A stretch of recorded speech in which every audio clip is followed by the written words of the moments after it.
Hello, I'm Steve from Mac84. This camera's tilted. There, maybe. Kind of. Oh boy. It's gonna be one of those nights, I could tell. How's everyone doing in the chat? Furnace just kicked on. Hopefully you could hear me. Hopefully you could see me. Mic is low. Okay. I have a good excuse this time. I have a very good excuse this time. Hold, please.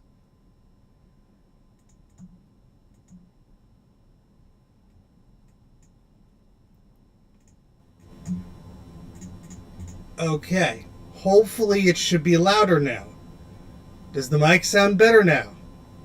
I'll give you a few seconds for the YouTube delay to go blah blah blah blah.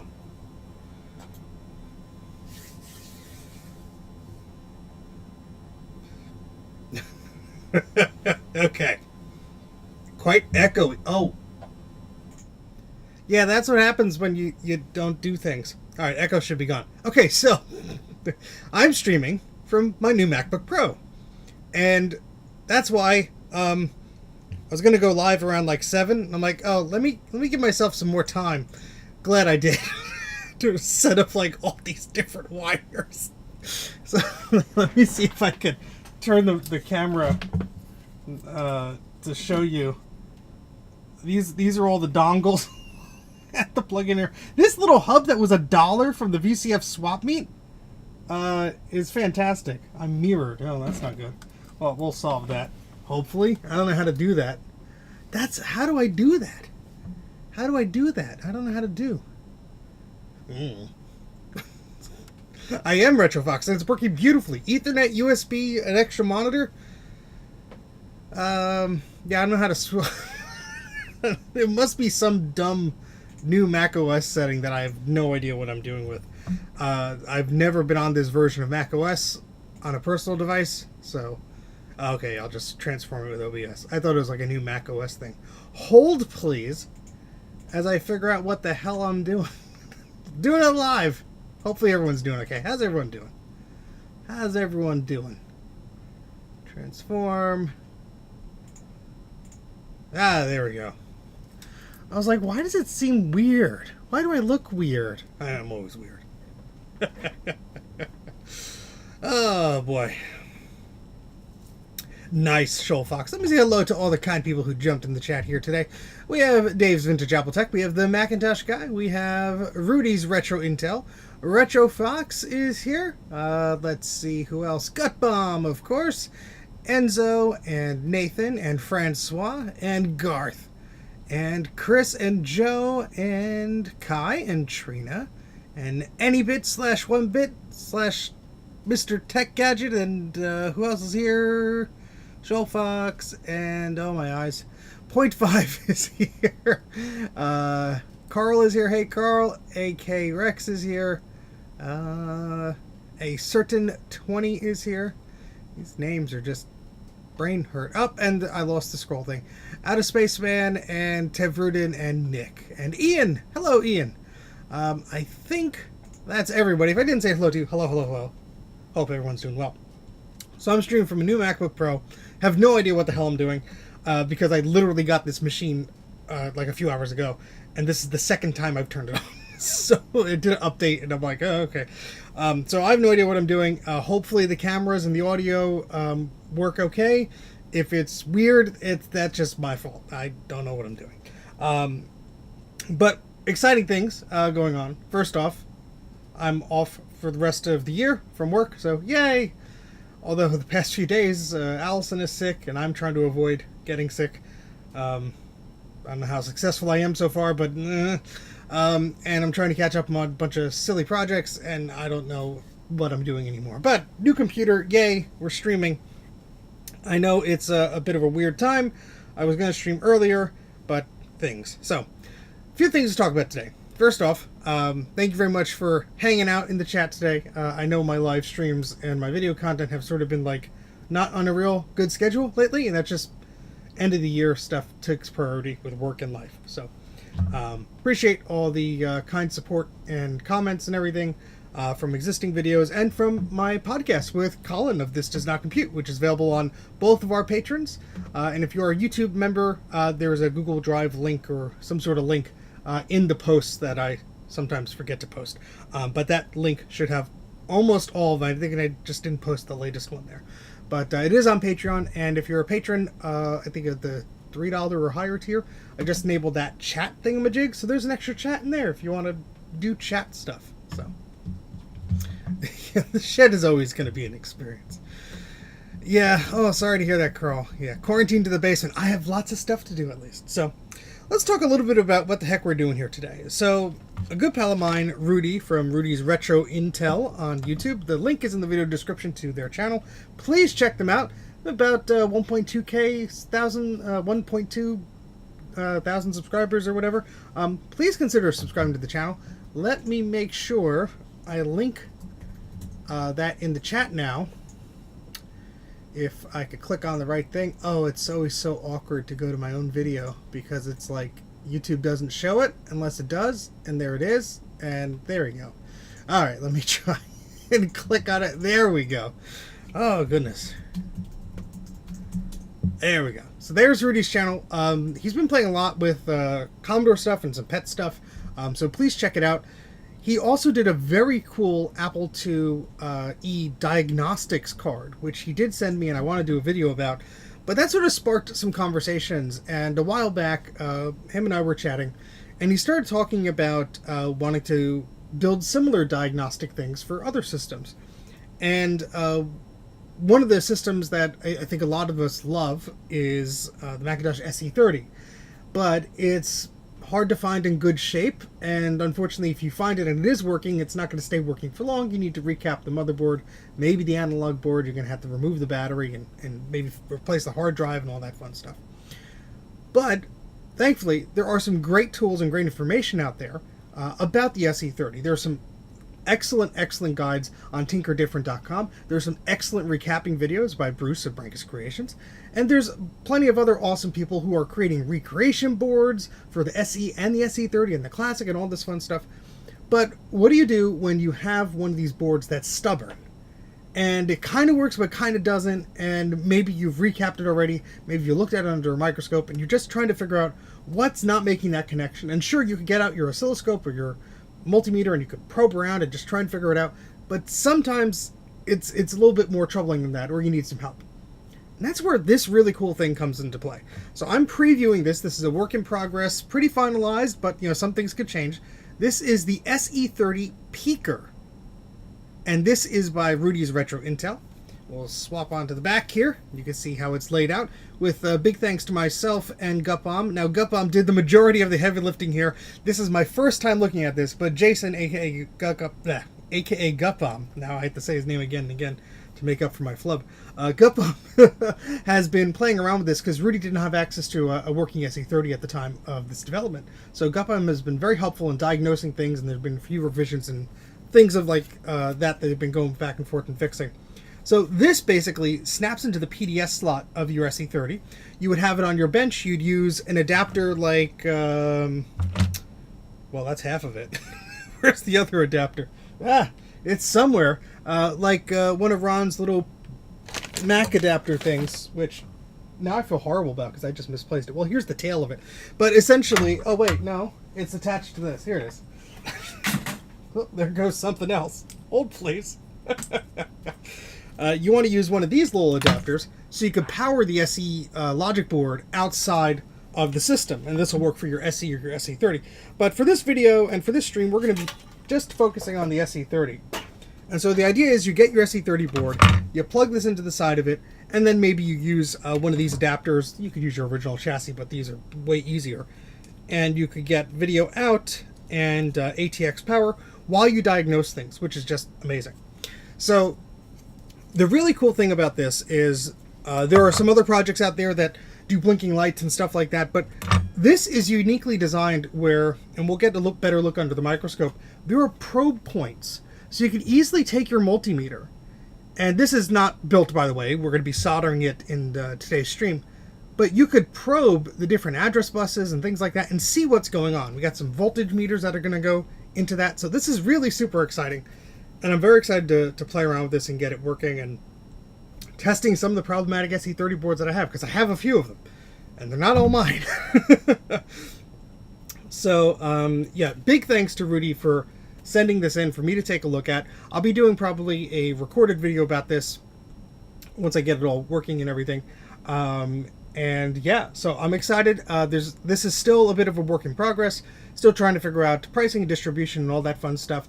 I will make sure a post is made on Facebook and social media and all that fun stuff when that information is known. But you could also check out Rudy's Retro Intel YouTube page. I almost said channel page, which didn't make sense, which is linked in the chat, and I will paste it there again. In fact, we're going to pin that so I don't have to click that again. And yeah, you can find out more information as it becomes available. But this is super exciting. I want to bring you my first impressions of this today. I do have a preview of the manual for this. So although I did see an awesome video by Gutbomb, who you should also subscribe to, which did a preview of this and a build of it, which was really, really cool. So check out that video. I want to sort of go in this a little bit blind. I know how, it ends up. There's not too many pieces of solder here. But as part of testing the manual, it's a good way to just take a look at it and make any notes along the way. So that's sort of the plan for today's stream. I love a good manual myself. And I need to find out why there are screws on my table and what those go to. Hold on a second. Oh, that's for that, that's for a little PC thing over there. Okay, I have to get a little baggie to put these in. Oh, they'll be lost forever. Here, I'll just shove them in here. Instructions are for losers. Hey, John, how's it going? Oh, my goodness. Oh, my goodness. Yeah, this is a very cool project, and I'm super excited. Oh, a spring just flew across somewhere. Well, that'll be never found again. Super, super cool, and I'm super excited to look at it. Okay, so what we're going to do first is I probably won't screen share the manual because it's a work in progress, unless Rudy really wants me to. But for now, I'm gonna just keep it onto my side screen here, and just going to go through some of the pages here and see what has to be done.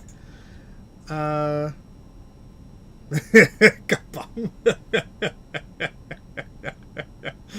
my goodness. Well, I mean, yeah, these boards are really cool. I mean, just the whole idea of this is really cool. I like it says, let's peek inside and poke around. Very nice. I love that. Live Q&A testing, yes. Q&A testing. That was me failing the burn-in test. All right, let's make sure that we have all of our flux and solder. We don't have too much flux, but it'll have to do. Let's turn on ye old soldering iron. Yes, well, I watched Gutbomb's video. It's an excellent video. Everyone should go watch that. And there isn't too much to do, honestly, but I do love a good manual. I am a writer of manuals. I do like to follow manuals, and that's sort of the best way, I think, to get feedback on a manual is to try it for yourself. So, I will be asking questions if I get confused along the way.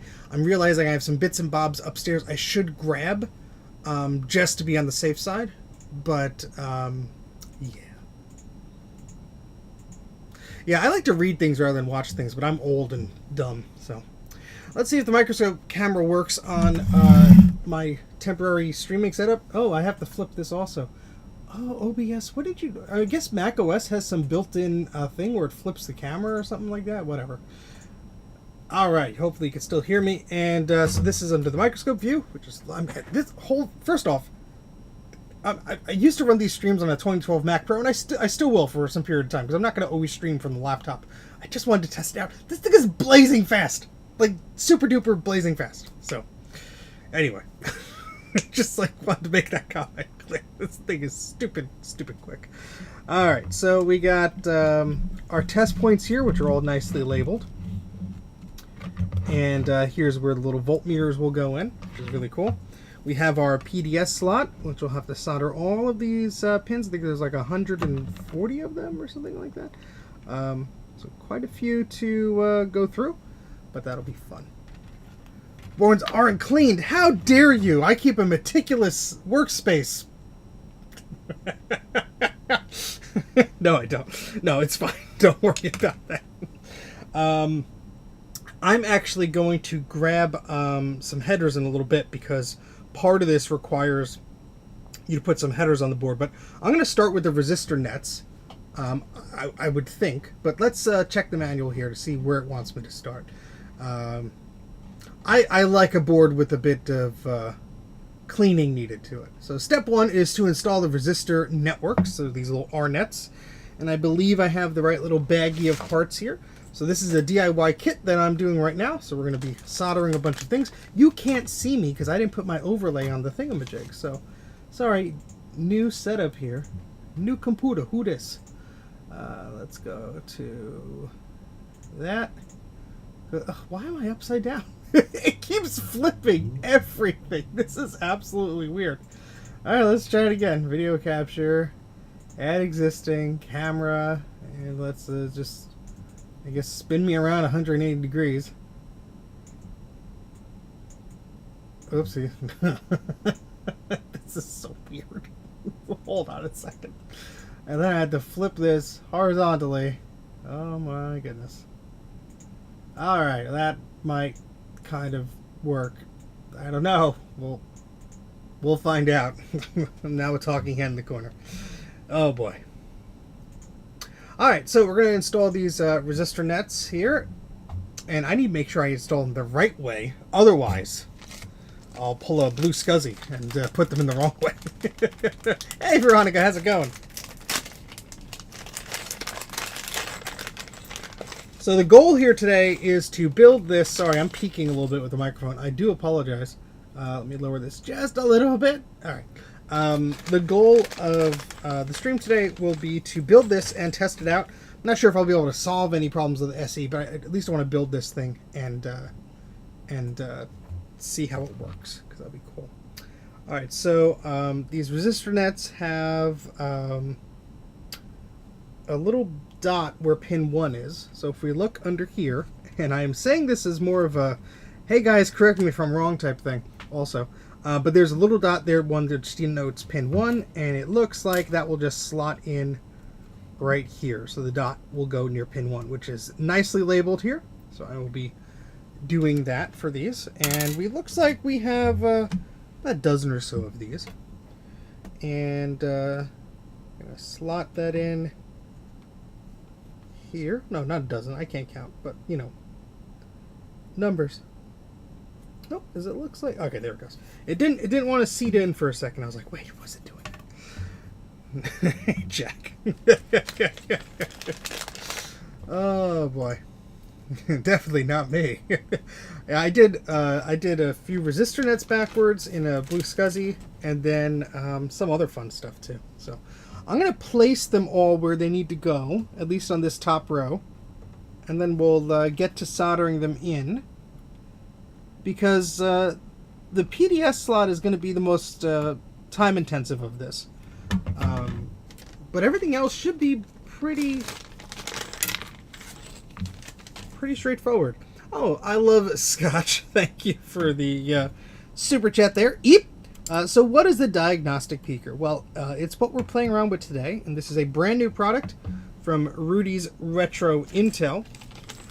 and he's in the chat as well, so he's going to be answering some of the questions I have about this excellent product. But essentially, this plugs into the PDS card slot of a Macintosh SE 30 computer, and its goal is to help you diagnose and probe the board, so you have an easier time of visually and with your multimeter seeing what potentially could be a problem with the system. So if you had a bad ROM or there's a bad trace somewhere, the goal of this is to try and help you out there. So hopefully that's a good explanation.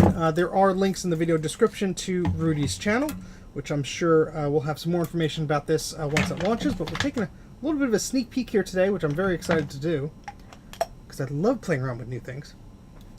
Alright, so what I'm going to do is I'm going to take my flux syringe here and just add just a little bit of flux. And we're going to repeat this process a lot throughout this video, this stream, or whatever the kids call it these days. And we'll go from there. I'm going to turn on my fume extractor so I don't die a horrible, horrible death. And it's not plugged in, because, you know, that would make sense.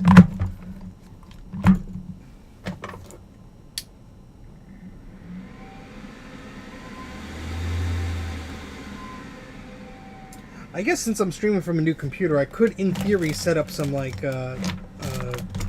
audio filtering dealy or something like that. But I'm not that smart, and I don't think that far ahead. So if you hear background whoosh, that's just what it is, and I can't do anything about it. Oh, Dave, thank you for the super chat. Eep! Good job, Steve. You can do it. I will certainly try. Alright, so let's start soldering. See, in this time of me blathering on, you could have watched Gutbomb's video like 3 times already. Gutbomb recently released a few cool videos. One, of course, is about this SE30 peaker. I keep wanting to say peeper.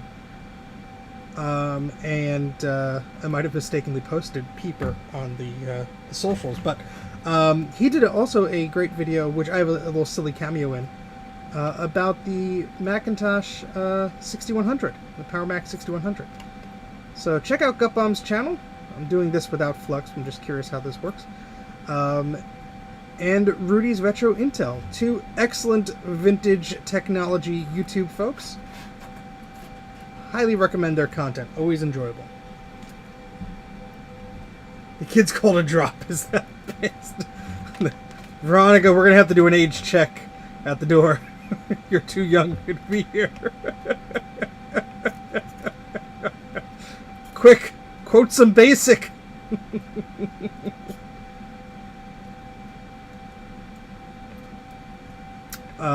So I was recently looking at a YouTube video and someone was talking about an old game. And, you know, whenever you installed old games, they asked you to register them.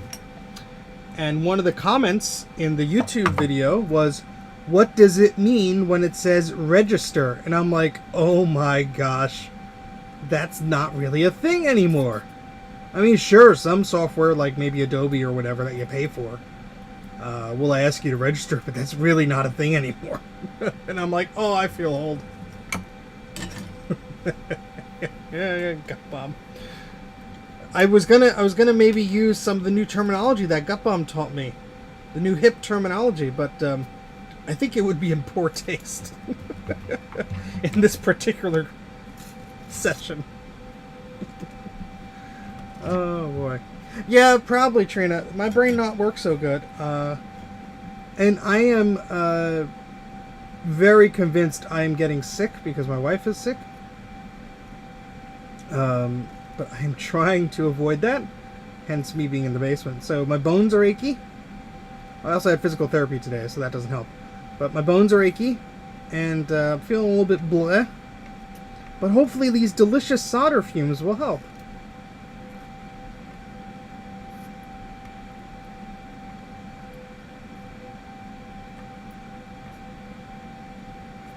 Yeah, I should really be using flux, but I'm just curious on the quality of this PCB, which is excellent, by the way.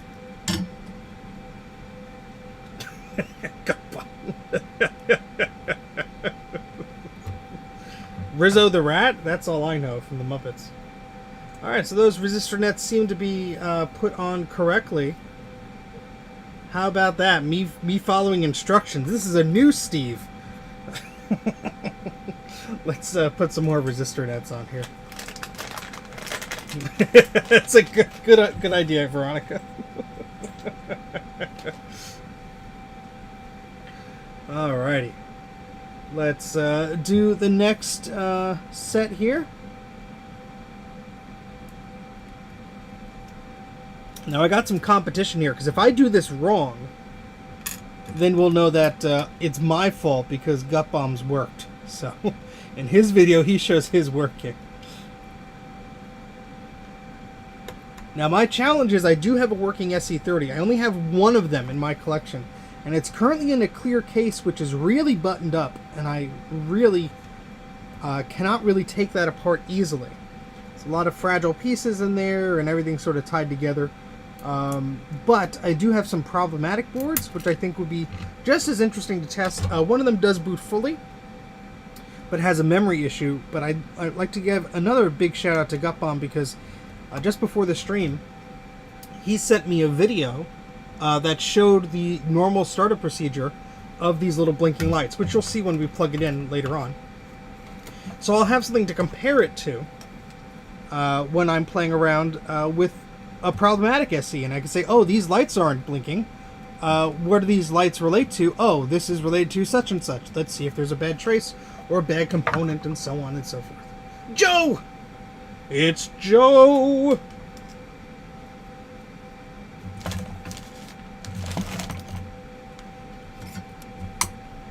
How many people we got watching here? I'm not paying attention. Oh, I clicked the wrong thing, so now I can't click on the thing now.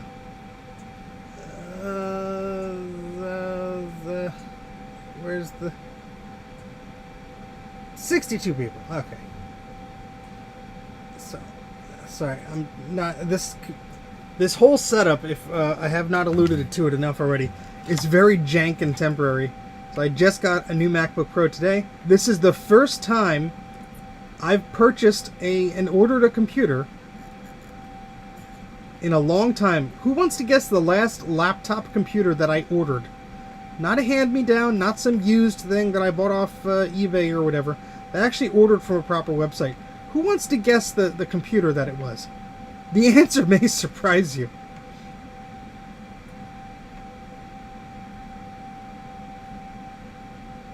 Trina, you're thinking way too new. 1984. They didn't have PowerBooks in 1984, but that's a good guess, Rudy. Nathan says Titanium book, close. Dave says G4, and he's actually the closest so far. The last computer I bought online, from a reputable place, and and ordered it, and even eBay.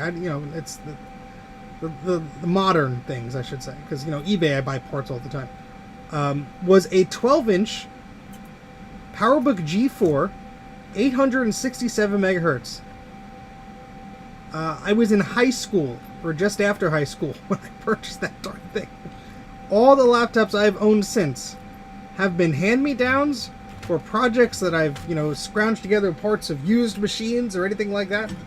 So, it's been a long time since I've had a new laptop. I've had desktops mainly that I've purchased new or refurbished, but it's been a very long time since I've had a new laptop. So I'm very excited with this machine, and I don't think it's even breaking a sweat, to be honest.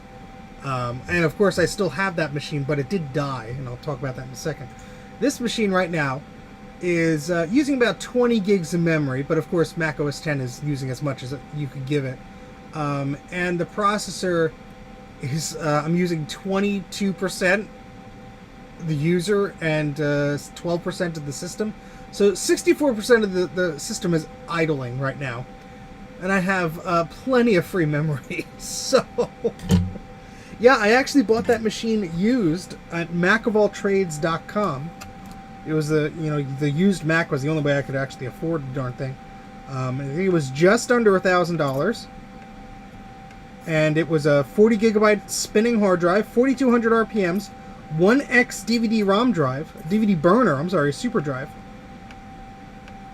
And, God, I love that machine. Now, the problem was, one day, my friend was hosting a little bit of a video game night. So I went over, I drove over, and I brought my laptop with me. But it was the winter. And I thought, you know what, I'm not gonna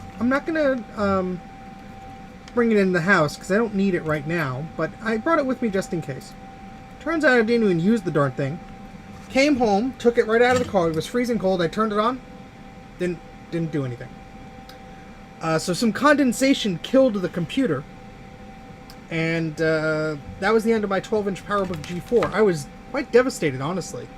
But it was just about that time where my brother had a 2006 Intel Black MacBook Core Duo model, and he had just upgraded to a 15-inch MacBook Pro, so he didn't need the MacBook anymore. So that became my computer. So it wasn't like I was without a computer for so long, but that really did suck. I, of course, was able to recover the data from the hard drive and all that fun stuff. But I do have, hey, Sinister Pisces. I do have some other PowerBook G4s now. I do have, in fact, quite a few 12-inch models, including an 867, and I think the top of the line 1.55 gigahertz or something like that. So those machines still hold a special place in my heart. I do love them. They're pretty darn good. But yeah, that was the last time I bought a laptop. All the other ones have been, you know, parts machines or hand-me-downs or whatever. So I've gotten by. But oh my gosh, it's nice to have a new machine. Yes, Gutbomb, yes. I mean, it was fairly new when I got it. It must have been only a year or so old. Because my friend actually had bought, I think he got his after mine or before mine. I can't remember, but I think he got his before mine. I'm not sure. But anyway, it's a great little system. It's all the everything you love about an iBook, the nice size and everything. But it's aluminum, the keyboard. I don't think it was backlit. But it was a nice keyboard. The graphics are pretty decent for the time. I remember playing Unreal Tournament on there. It was kind of sluggish, but it was like, whatever. See, everyone that's new to the Mac these days forgets that if you were gaming on a Mac back then, if you didn't have a desktop, you were in trouble. Because the laptops were always like a year or two at least, graphics-wise, behind. Unless you, like, spent up the wazoo for, like, the super-duper fast model. And, you know, who could afford that? And even the desktop Macs, like, their graphics were okay unless you upgraded. And that was a pretty penny. So, it was just one of those things where I was happy to get the performance I could get. I was happy to play the game at all. So it really, it's one of these things where today, when I see these like children on YouTube streaming, they're like, oh, it's below 120 frames per second. It's unplayable. And I'm like, are you freaking serious? Like, I was used to playing Halo at like single-digit frames per second, or Unreal Tournament at like 15 frames per second, and I was happy to do it. These kids are spoiled these days, man. Oh, it's not at the native resolution of my monitor. It's unplayable. It's below 100 frames per second. It's unplayable. I'm like, really? Perhaps your tolerance is not low enough. Oh, boy. Welcome to Old Man Yells at Cloud, episode 611. Oh, Dana, that's a good PowerBook. Hey, Quicksilver, how's it going? Anyone else I missed? Chris, and anybody else I missed? Hello, hello. Unreal Tournament, uphill, both ways, facing worlds, from the blue flag to the red flag, both ways.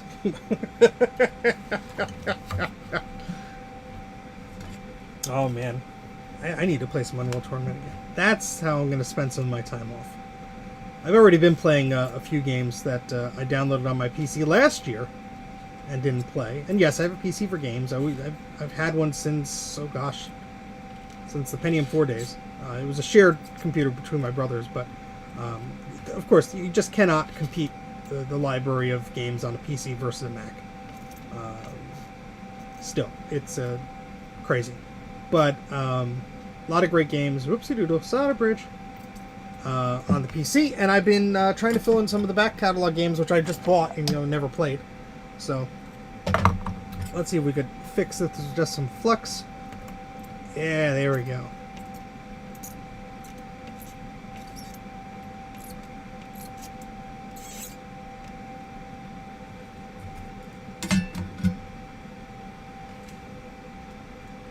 Yes, this is a very, very cool creation.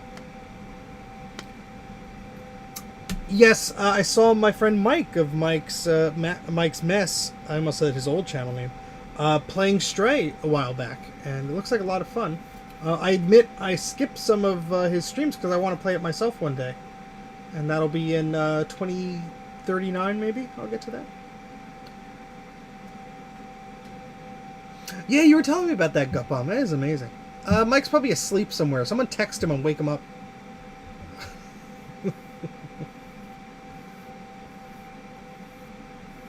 Yeah, I mean, so I'm actually working on a video about this, Carl. When I heard about the Intel switch, I was very excited because the notion of faster processors and everything was like, oh, that's great, blah, blah, blah. But what really convinced me was there was a leak of the Tiger beta for x86 Intel systems. And somebody figured out how to patch it enough to run on a normal system.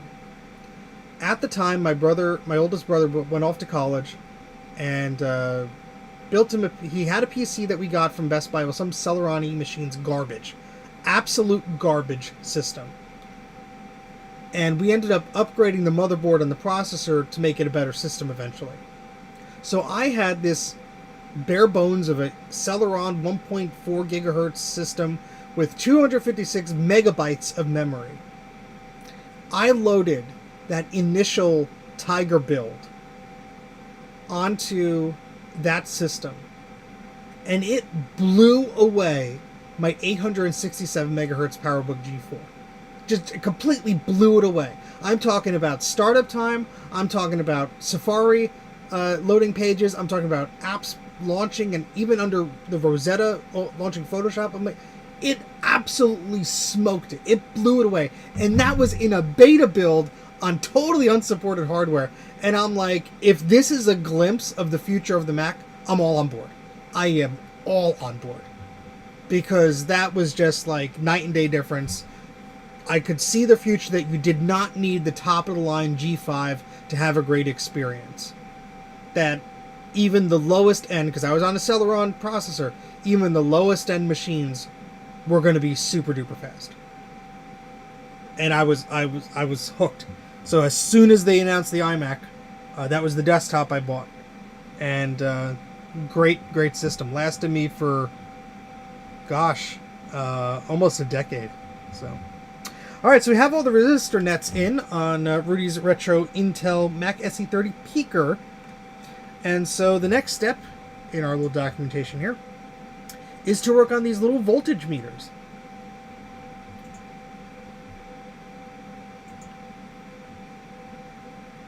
Yeah, but you still were getting so much refinement, Carl. Obviously, that was your line of thinking back then. But if you look at the hardware, even the original or the second generation Mac Pros, the way the hard drive sleds were, everything that like Apple's attention to detail on the hardware is always great, you know. So I have to run upstairs and get some parts real quick. I did not turn on or import my little be right back thingamajig here. So if you folks would just be patient enough with me for about 90 seconds or so, I'm going to run up the stairs, I'm going to go grab something, and I'll be right back. So I'll be right back.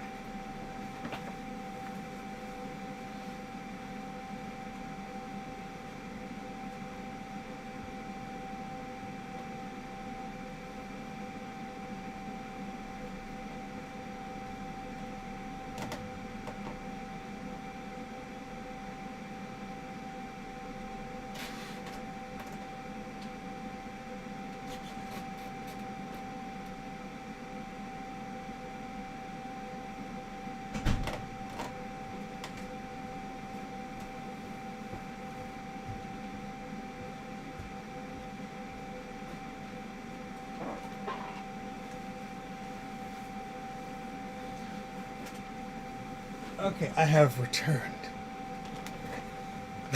Thank you, Veronica. Oh boy. Alright, let me switch the camera here for a second. Hi. Turn off our thingamajig for a moment. So, quick segue, or aside, whatever it is. There was a fun little VCF event last weekend or so that was nicknamed Festivus. And some kind people brought in some e-waste to distribute among us crazy folks.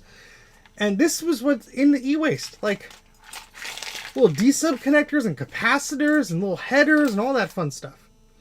So for these little voltage meters, you need some legs. And I sure got some stuff to pull it from now. So big thanks to everybody who put on that event and who brought things for sale. I did get some pretty cool items that I will be probably talking about in a future stream. But I'm not seeing the things with the long legs. Hold on. There's more crap I shoved in here. Christmas candy. That's RetroFox knows.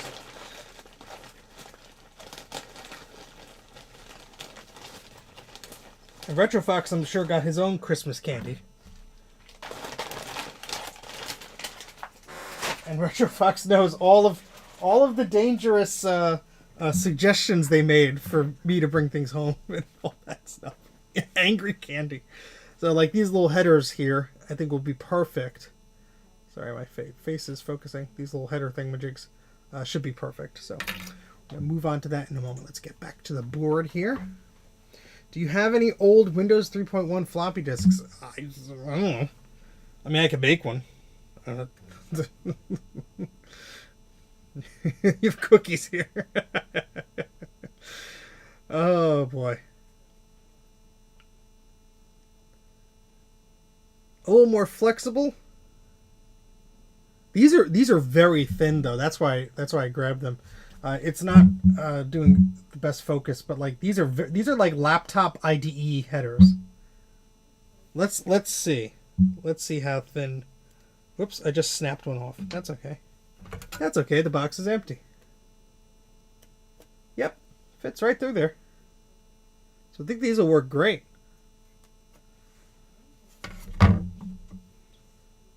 Well, I just broke that one. So that goes in the miscellaneous parts bin. Alright, let's go back to the thingamajig here. Alright. What the hell are we all talking about Windows 3.1 for? Talking about Mac stuff here. That's sacrilegious. Okay, so let's look at the manual here. Okay, so we have these little voltage meters. And to install these, we have to desolder some wires from them. And we need to install some legs on them so they'll poke through so we can install them. So let's do that. Yeah, I don't know if they'll line up. Actually, they do line up with the plastic bit. How about that? We could test that theory. We'll see. We already broke it, so breaking it more is totally an option.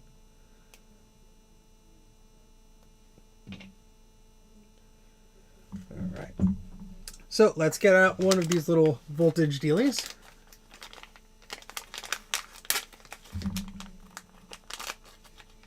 No, I don't dislike Windows computers. I enjoy all sorts of computers. We're just having fun here. I have a HP Vectra. I think it's a UX or UZ 133, whatever. It's 133 Pentium right over there. I have this Dell machine right behind me that I'm playing around with. My Minecraft server is run by that box right over there, and that's sitting on top of a Pentium 4. And there's a bunch of IBM PS2s and an Amiga 2000 somewhere. Yes, I'm actually... Funny you mentioned that, Kai. I was working on an Amiga 2000, and I got pretty successful with it eventually. I did a few streams on it. And I filmed a little video for it and everything, and I even posted some of it on Patreon, I think. And lo and behold, I forgot I recorded the damn thing. So here I am looking at my YouTube channel one day, and I'm like, what is this Amiga video? I don't remember recording this. I'm like, oh, yeah. I need to finish that video. So, Oh boy, fun times. All right, let's try and carefully desolder these little cables here.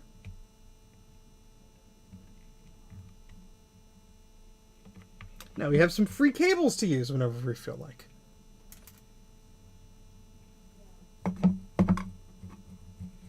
Well, I have a collection of machines that I've had for, how old am I again? For probably over 20 something years. More than that.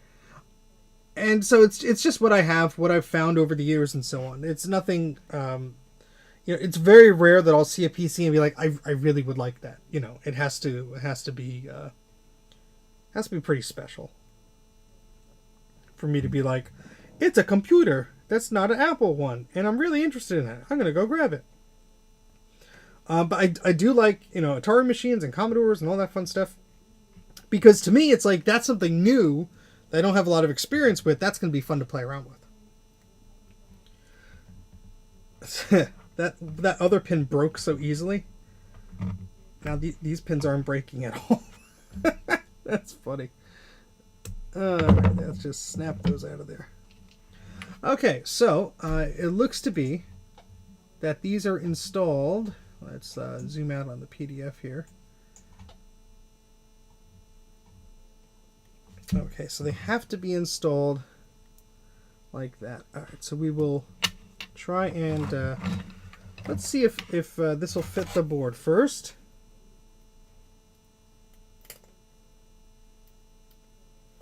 Yep, that fits perfectly there. I think. Let's see. Yep, that works fine. So we have to solder these to these, which lines up just about right. We don't really need this plastic bit. We're going to be cutting it anyway. But let's actually hold it by the plastic bit. The copper's not tin. Whatever. We'll figure this out. We'll do it live. Do it live. Oh, I love Scotch. Thank you for the super chat. Eep. Got a Power Macintosh 9600 200 multi-processor unit. Has unknown weird full-length PCI card in it. Chips labeled Trimedia iCube Intel. That is probably a video decoder card of some sort. Probably to process analog or digital video at the time, or convert it, and so on. The iCube is the hint there. It could also probably do other things. But I would take a photo of that card, go on a place like tinkerdifferent.com, there's a link in the video description, and somebody who knows about that series of cards will probably recognize the photo and tell you all about it.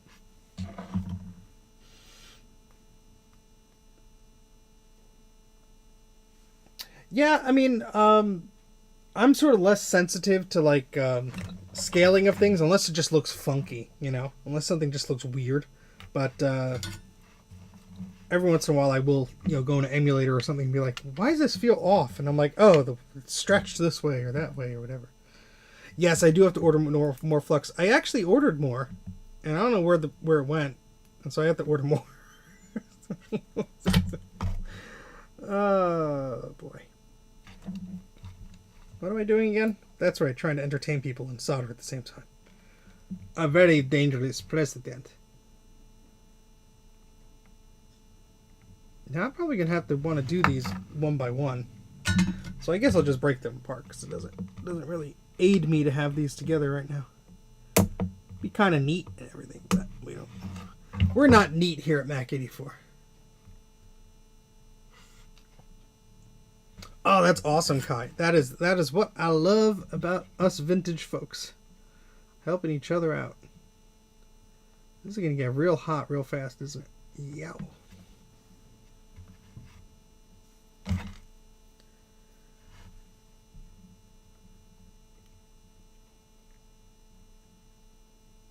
Alrighty, we got one pin in there.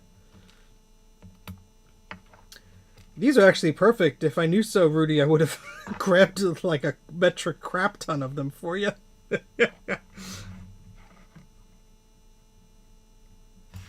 But and like the manual says, any resistor legs or anything like that, or any old capacitor legs you could use for the same purpose. They're just hard to get a grip on with my little crummy tweezers here. So I'm going to use my hands, and when I burn myself, you'll all know because I'll scream like a like a little child.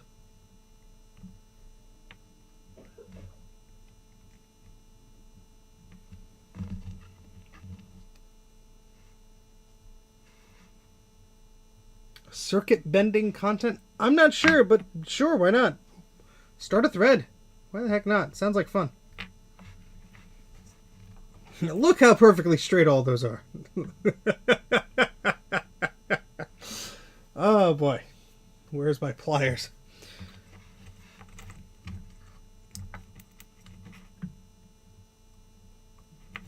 Pushing against the back. That's probably, I probably don't need to shove it all the way through the via there.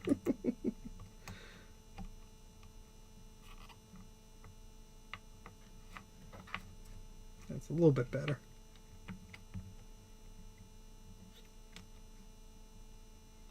It was fun to try not to burn oneself.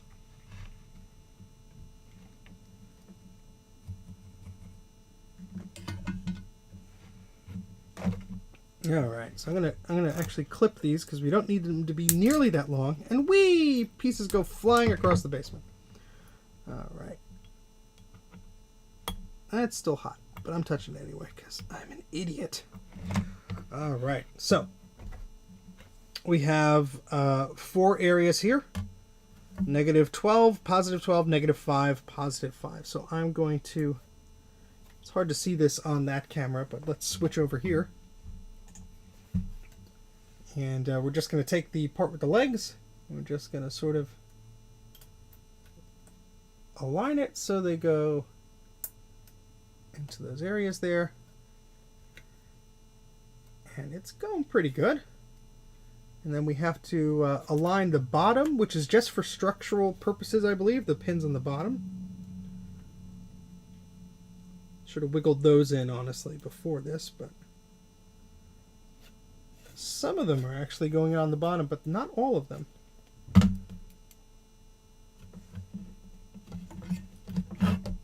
Cut the tabs off. Oh. See? I'm getting too ahead of myself.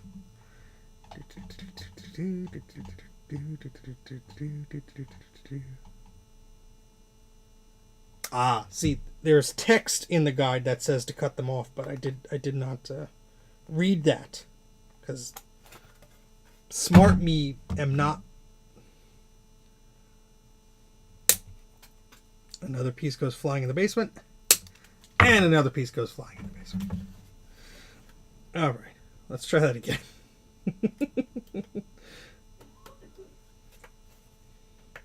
All right. Everything seems to be lined up pretty good.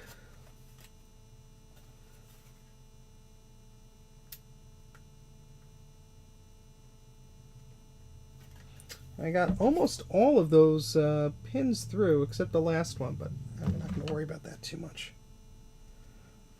I'm just going to put a little blob of solder on there because I don't want that to move too much.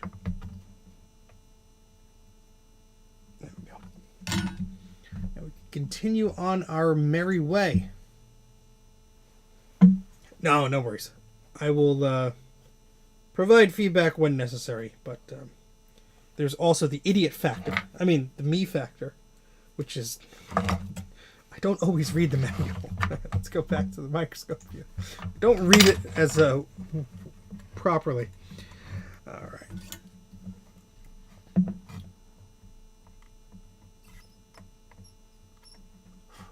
Should turn on the fume extractor again.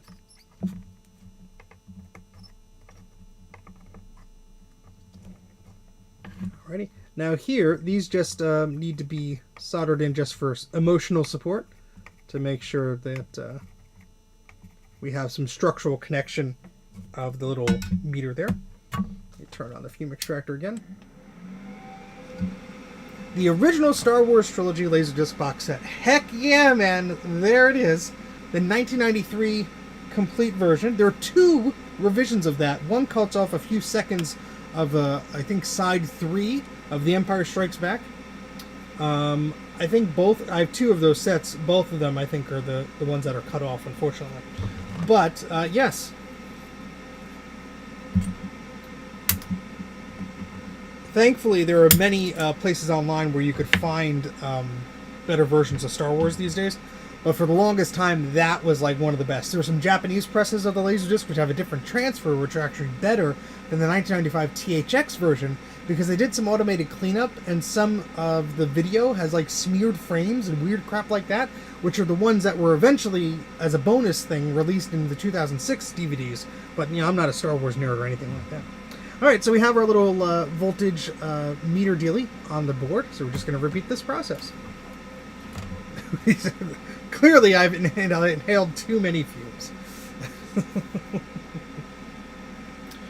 Alright, we're going to grab another little voltage dealie, and we're going to follow the same process as we did with the other ones.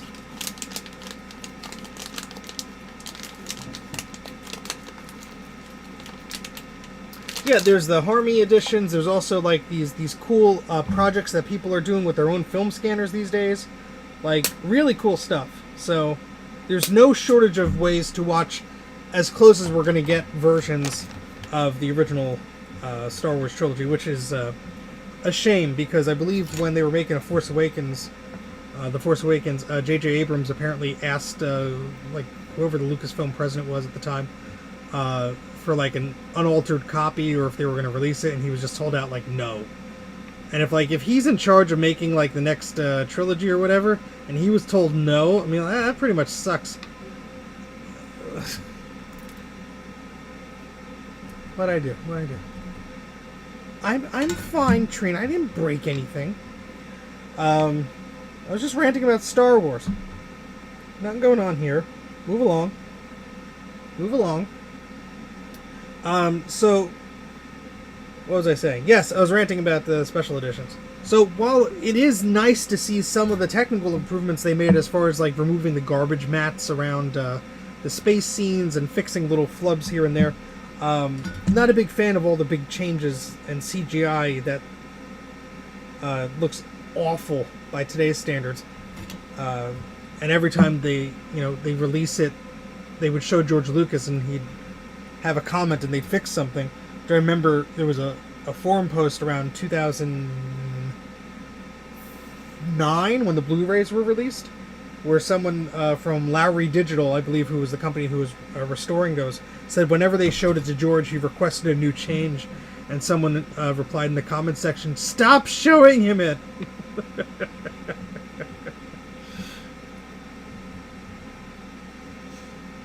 Yeah, remove the garbage mats. Make sure they don't remove any audio, because you have to remember when those films were released, there were different versions even in the cinema, because there was the 70mm print and the 35mm print, and I believe the 70mm George Lucas had more time on, like another week or so. So he was making changes up until the last minute. Even The Empire Strikes Back had a slightly different ending with the ships and everything, and all of the rebels basically like docking at the very end. They reshot that scene and it premiered in the 70mm release, I believe, and then they did a wider release with it. But like, he was tinkering with that crap endlessly even when those films were released. So it's like something I guess he just never could let go of. And look, I'm totally one to be like, oh man, I wish I could tidy this up or do this or fix that and go back. But it's like, if you're gonna do that, at least like keep the originals as like a thing. Like, hey, you know what? Here's the thing. Here's how it was. Because even the National Film Archive or whatever, like Congress, like inducted the first 3 films into their library, and they requested the original versions. They got the special editions, and they were like, no, it's not really what we want here. I love Scotch. Thank you for the super chat. Eep! Recipe Star Wars, my first job offer was from Industrial Light and Magic. Ah, that's very cool. Everybody who works on those films is very gifted and talented, but for better or worse, you're working for the director, which in those cases was George Lucas, or producer, or whatever he was, you know. But so the reason I was doing that, Bruce, is because they weren't really settling well. You can see there's a little bit of a gap there. That's what I'm battling with here, Bruce. Because I didn't put any flux on there. Because I'm an idiot.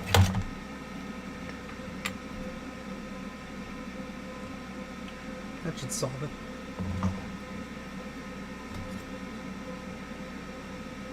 I believe there are versions of them, Gupon, but I'm not sure how complete they are. I do have, I have witnessed some of those versions, but I'm not sure of what state they're in, because there's always like, oh, we, you know, cleaned up this, or the audio's still a little blah, blah, blah, or whatever. So, there we go. There we go. And there we go. I'm just going to straighten this one out a little bit. Perfecto. Yep. Thank you very much, Dana, for the super chat. He's in stream. Oh boy. Thank you for directing me towards your YouTube dollars, Dana. It is sincerely appreciated. Especially when I have to pay off this new computer. Oh boy. Alright, so we're seating the second little voltage meter guy into the board here. The tolerances are a little tight just because of the headers I'm using. Because these little voltage guys have to sort of sit a certain way if you want all of those bottom guiding pins to reach in there. But I think this will work out. I just don't want to push too hard and break the poor thing. Right, so while I'm holding this in, oopsie doodle, I'm just going to put a little bit of solder on there to keep that in place.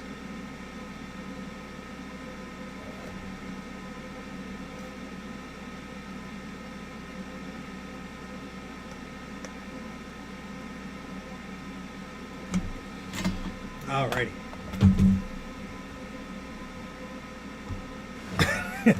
Bruce is internet famous, don't you know? He's got all the money. No, he doesn't. Please support my friends as well as me. We all need all the YouTube pennies we could get. I do sincerely appreciate every single super chat and all that fun stuff.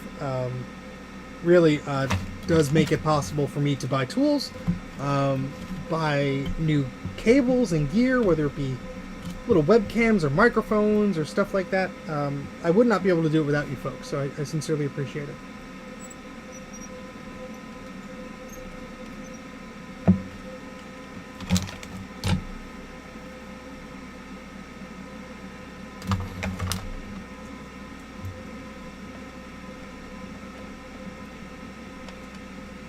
I'll put it back under the microscope in a moment. I'm just making sure I got all of these right. Alright. The planet indeed. So there we go. We got two of those little voltage meters on there. Don't they look pretty? Rudy, this board is so awesome. I'm excited to try this out. I have hackers on Laserdisc, and the window border around the Laserdisc cover is like a System 7 style window, like that design. Absolutely love it. Alright, let's move on to the third little voltage dealie. 16 gigabytes. What would you ever do with such an amount of memory, Bruce?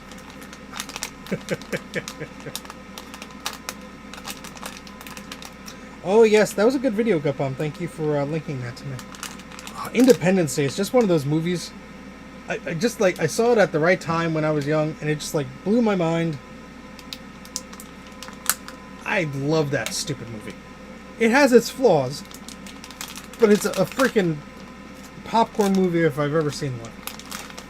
I have the Laserdisc of it. I have the Japanese Laserdisc of it, which has an awesome cover, by the way. They always have better covers than ours. I have it on Blu-ray. I have it on DVD. I have it on the 4K UHD, whatever the hell they're calling that. It's a good thing we're removing these wires, because they are pretty crap. Just, you know, the quality of cheapo soldering these days.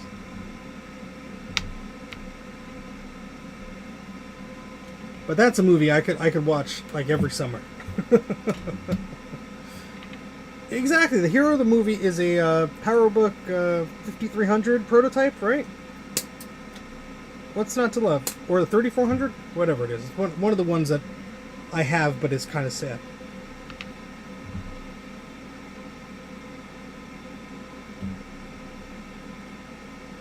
Yes, Ian, that's just the one Gutbaum was talking about. It's great.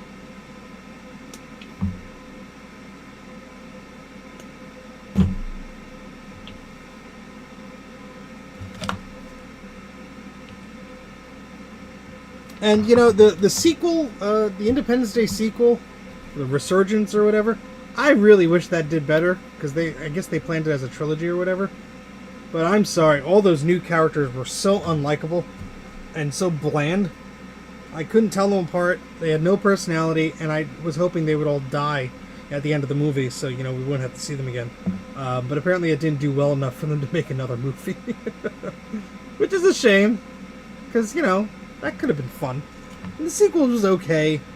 You know, if you turn your brain off and you ignore a bunch of stuff, it's like, it's alright. But some of the CGI was a bit meh. Because you have to think about, when the original Independence Day came out, yeah, they used a lot of CGI, but they also used a ton of practical effects and models. If you listen to the commentary of the film, or watch any of the documentary bits, you'll hear them talk about how they went to model shops and basically bought out every single model that they had of those particular fighter jets and all that stuff.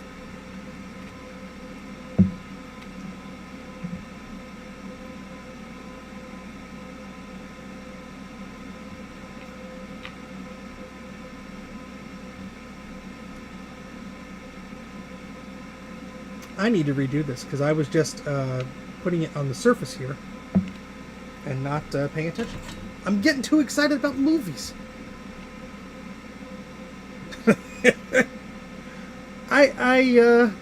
Is he a director of it, Bruce, or what? I really don't. I don't know actors' names or anything like that, or directors or producers, unless it was like in my memory, like when I was a child. Everything else is can't remember it. Sorry. My wife will be like, "Oh, there's this so and so," and I'm like, "Who's that?" Like, it's from the guy from The Thing. What thing? The thing that you just watched with The Thing. And I'm like, "Oh, that thing," you know.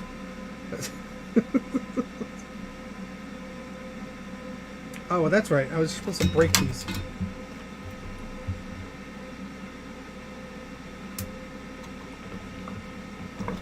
Oh, the pilot. You've never seen it.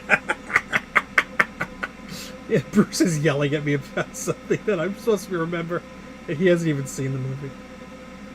It was okay. I went to see it because I'm like, you know what? Jeff Goldblum's in it. It's a sequel to one of my favorite silly popcorn movies. I'll go see it. And, you know, it wasn't terrible. I haven't seen it since the theaters. Maybe I'll give it another watch. I just remember, like, rolling my eyes at all, like, the new characters. And I'm like, I don't care about any of them. I hope the alien steps on them or something. You know? Oh, goodness.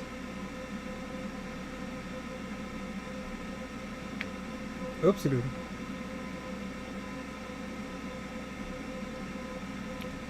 I should really use that helping hands thing my brother got me for my birthday. But that's all the way over there. And I'm all the way over here. And I think it's this is actually too small for me. But sorry, folks. This is the second to last one of these we'll have to do.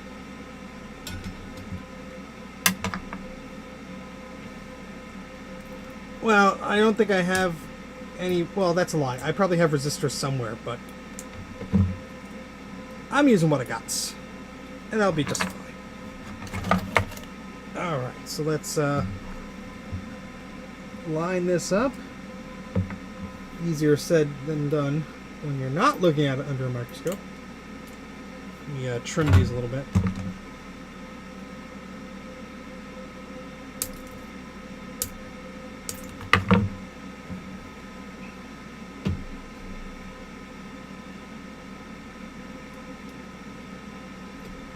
Yeah, and the resistor legs are probably just a bit thinner, so they have more give with them.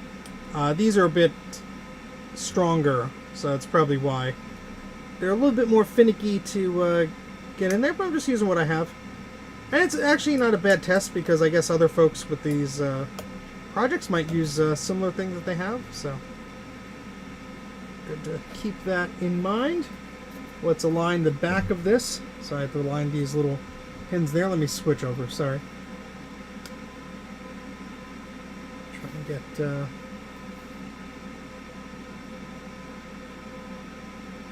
good alignment on these little pins. There we go. Just put a little bit of solder there to keep those into place. Gutbomb makes it look so easy in his video.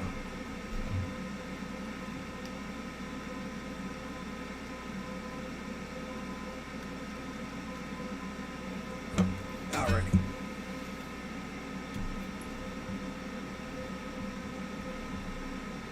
So some of my low voltage guys are going to sit a little bit proud, but I am fine with that.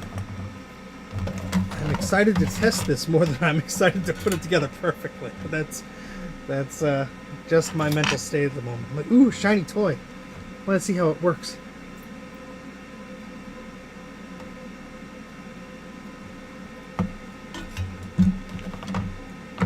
We'll trim all those once we're all done. We have one more of these to put in. Then we have the PDS slot. Is that the Harryhausen movie, Bruce? The Ray Harryhausen one? The stop motion one with the skeletons?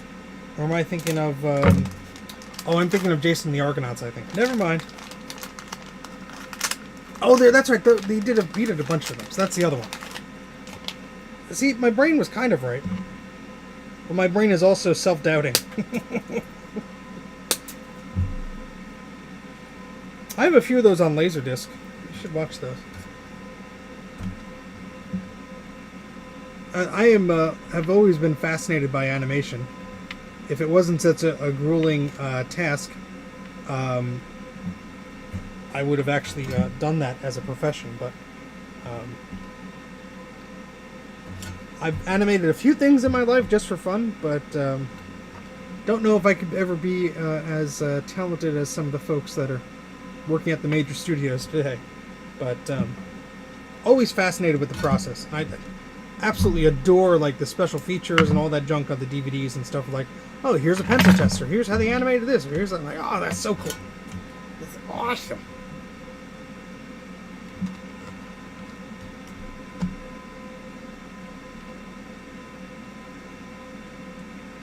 To this day, one of my favorite traditional animated films is The Iron Giant. I remember seeing advertisements for that. Ow, that's hot. When I was in middle school, I think, or before then. And I'm like, this looks dumb. What is this? A Warner Brothers movie? I don't want it. And then I remembered there was a snow day or something in school.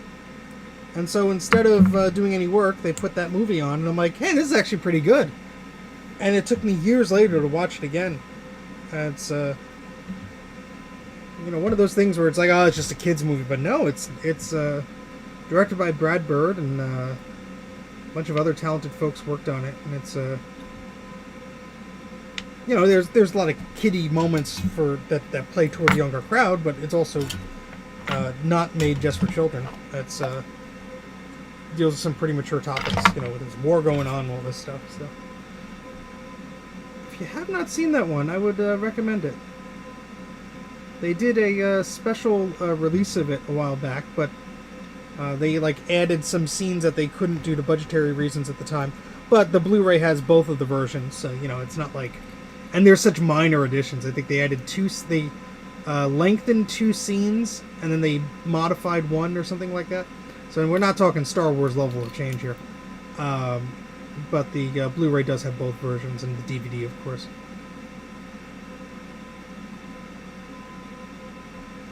I'm going to be talking a bit about movies today. I'm turning into Bruce. Bruce always talks about movies when he streams, which is enjoyable.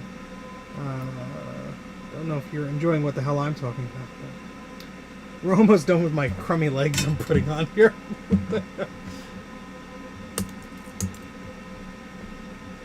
There we go. Alright. Yeah, Watership Down is another one. Definitely with some heavy topics on that one.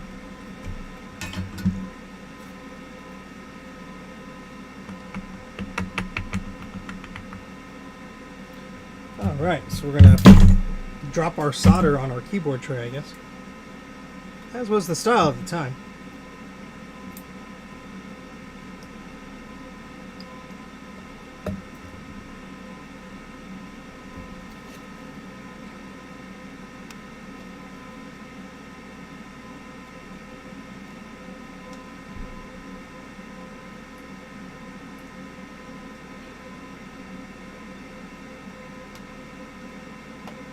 Alrighty. Let me just put some solder on the back of this so it stays.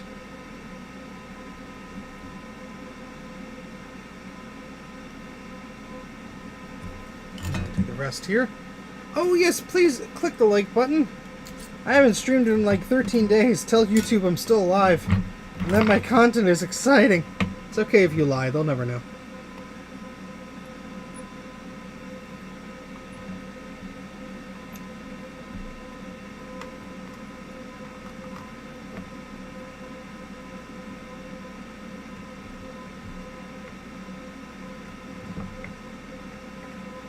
Alright, we have one more thing to go, which is the PDS connector.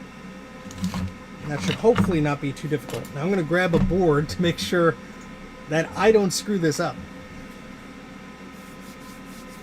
Oh, Bruce, yeah, Spirited Away is an excellent film. There's a lot of those Studio Ghibli films that my wife has introduced me to. You know, not all of them are of some subjects that you may be interested in, but a few of my favorites are Spirited Away. My Neighbor Totoro is it's a very simple story, but the animation is beautiful. What's the other one? My wife first introduced me to Princess Mononoke, which is more of like a fantasy adventure war type thing.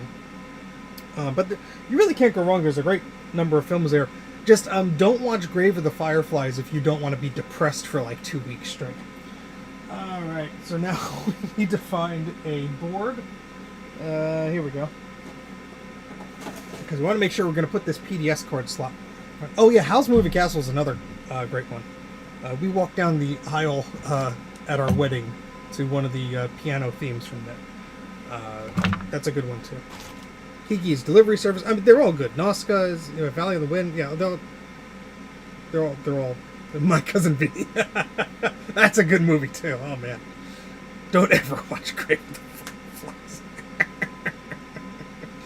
Oh yeah, I remember seeing Ponyo. That was a cute one. All right, so we have the PDS connector here, which I'm glad they still make these, because in my Color SE30 project, I needed both. I needed to have some spares of these to modify the card that I was plugging into my system here. I want Mackie's toy. Give me, please. I am not the Macintosh librarian, so I don't know how I can help you out with that. Go to Kate, the Macintosh librarian's Patreon, and I think if you're subscribed, once in a while she'll do little 3D printed Mackies, but that's not me. Sorry. Alright, so let's make sure we're going to install this correct way. So we align this here, and I'm going to hold it up to the camera to make sure I don't make an ass out of myself. So I believe the way this is situated, this is how the final product will end up, which is funny because the diagnostic board is almost as big as the SE30. But it lines up just like that. So you can see there's the PDS connector there, which will be soldering. So there we go. So I'm going to be removing this carefully off of the board here.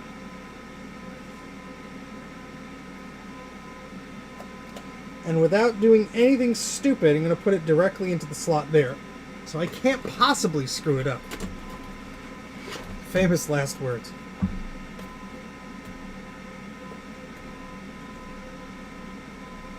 What could possibly go wrong? Alright, so I'm just going to tack this down in the corners there.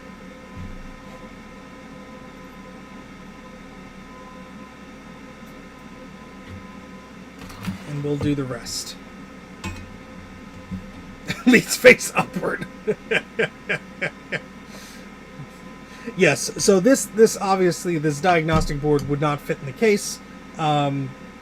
Its current design just does not let you do that. But if you are using an ATX extension cord, like Bruce and I usually use when we're tinkering around with these boards, you can easily have these running outside of the chassis. Or if you have one of these little TTL video or VGA adapters, Ron has a few of them at jcm-1.com, you could just plug an ATX power adapter and get VGA video out. So you don't need that chassis. You could use a modern power supply without the analog board and all that fun stuff. So yeah.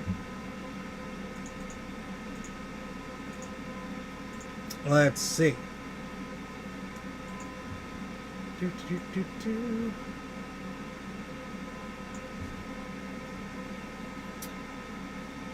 Alright, so I'm going to position this under here. Let's switch back to the microscope camera so you don't have to look at my face for too much longer.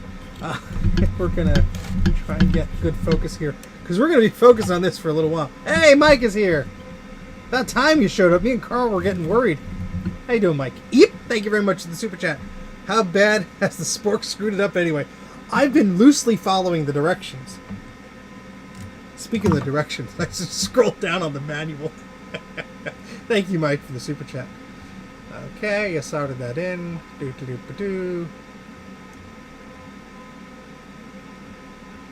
And that's the installation of the PDS card. Do-do-do-do. Yes. Okay, cool. Cool beans. Oh, thank you for the super chat. I love Scotch. Eep. On Tinker Different, I see no match with the PCI card. Oh, so what I'm saying is make a post on Tinker Different. Sign up for an account and make a post there. Post a photo, and hopefully somebody will know exactly what you're looking at. But out of curiosity here, let's look up the E of Bay, and yeah, that looks like a very interesting card. Not for $400 though, but I'll put it in the chat here just in case anyone is curious. Hey, Sad Mac, how's it going? Let's see. This looks to be some sort of PCI card. Yeah,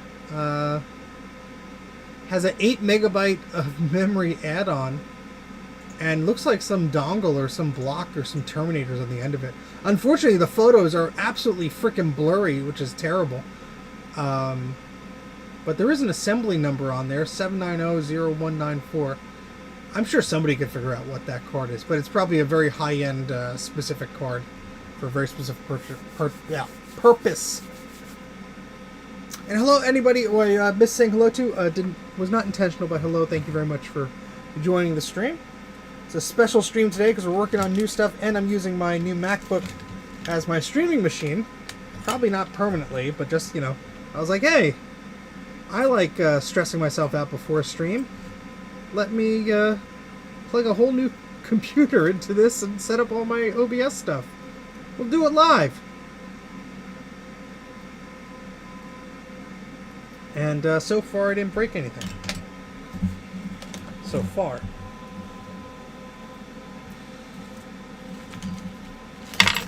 Yeah, that too. And FPGA development board. See? Gut Bomb's got you covered.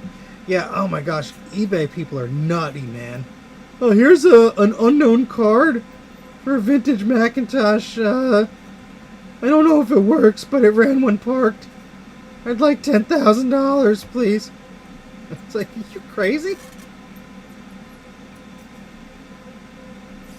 You might be able to get a few $100s if you had like all the documentation and everything in the box or something. But no, it's like, yeah, here's this random PCB that I pulled out of e-waste that a friend said wasn't worth $5, and I'm going to ask for a mortgage payment for it.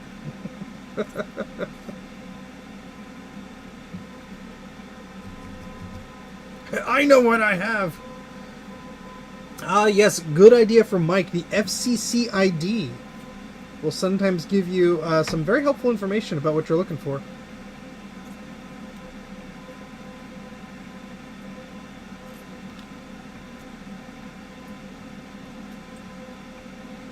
I'm going to put more flux on this when I'm done, because I didn't put any on here. But it's actually very good quality PCB here, because it's just really sucking up the solder pretty well. I said that as I made an oopsie. But generally speaking, the little flux that's built into the solder is doing a pretty good job. And the only reason I'm being stingy on the flux is I don't have a lot right now. I have to order some. I did put some on my Christmas list. The relative's going to be like, what the heck is this?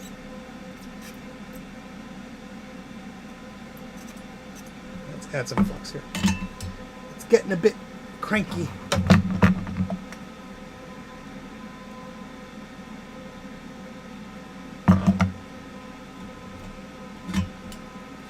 I know what I have. What is this thing?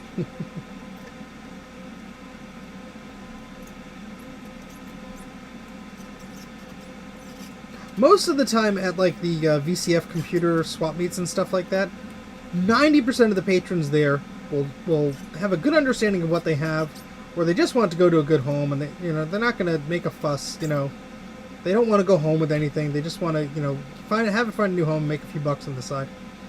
There's always one or two sellers that's like, oh yeah, how much is this keyboard? That's $200. Is there anything special? No, but I saw one on eBay for $200. It's like, all right. Enjoy not selling that keyboard, and of course at the end of the day they're the first to go home and they've sold like hardly anything. Because sure, there's going to be some guy with too much money that he knows what to do with, and he's happy to just burn through whatever he has because it's worth it to him. But 90% of the people aren't going to buy that stuff, and it's always these people who have like a truckload of stuff, and it's like, the stuff you have is really cool, but no one's paying anywhere near your asking prices for that. So good luck? Question mark. I always just like, it's always amusing, but it's also infuriating. It's like, you serious?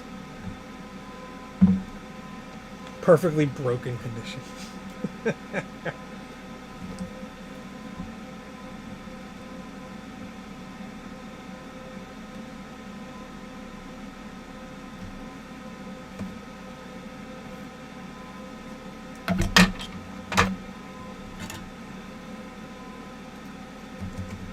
Alrighty.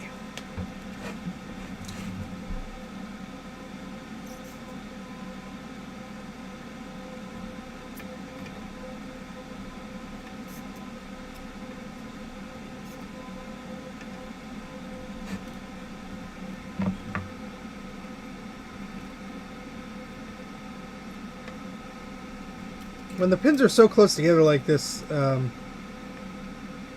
be a bit of a pain. But that's just the way the connector is. Rudy didn't invent it.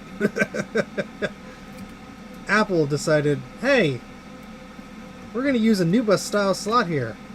But it's not going to be NuBus. It's going to be its own thingamajig.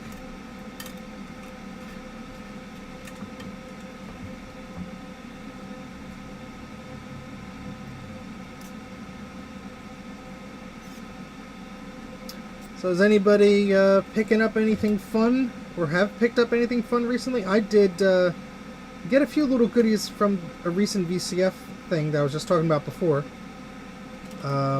Everything's like in as-is needs work condition, so you'll probably see live streaming of that at some point in time.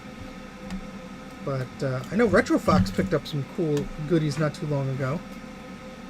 I'm curious if anybody else has found anything fun or a new project they're working on. All these cool things that people are doing these days, it's like, oh, there's a new PCB for this, there's this product, or that thingamajig.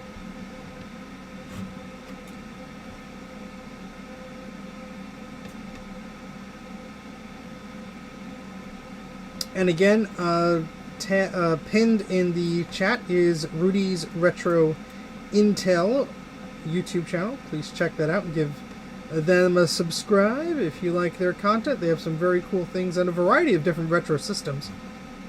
Commodore, Apple, and so on. So be sure to check them out.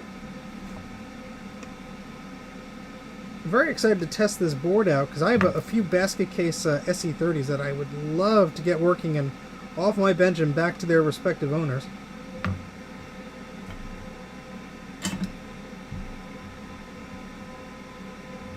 think the chat just froze. Let me refresh this. There we go.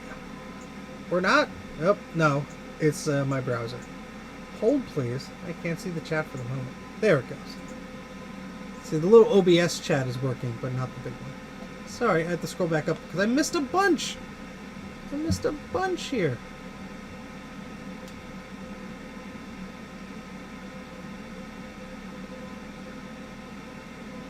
I'm glad your cat says hi to everybody. Hello, hello, Tigger the cat. Drag solder. I don't have the flux.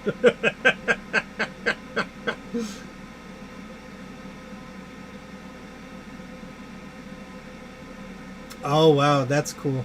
The IBM notepad. Veronica. I just want a parts unit. No, wait, it works.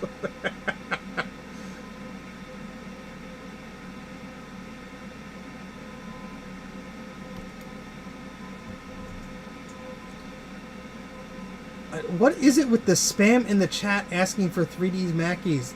Stop it. My goodness. This is your final warning. Gut bomb. You are a huge dork, and I love you. What did Joe say? Oh yes, the Spectrogen that Joe keeps tinkering around with.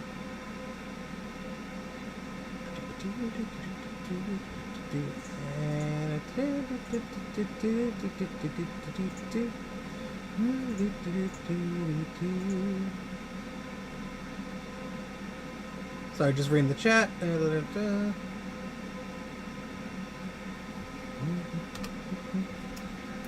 Back to the hole.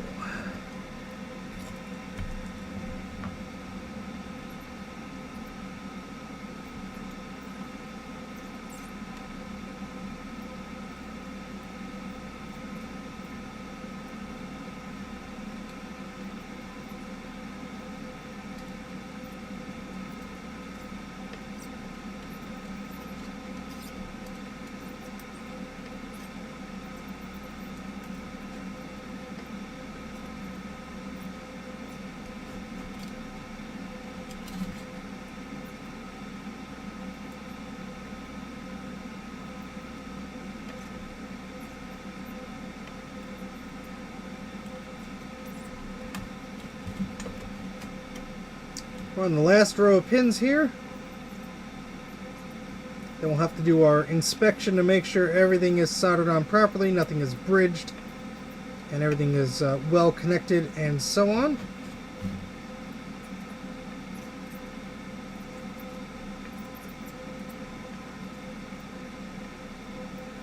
And a little solder ball just flew right into my knuckle. Ow.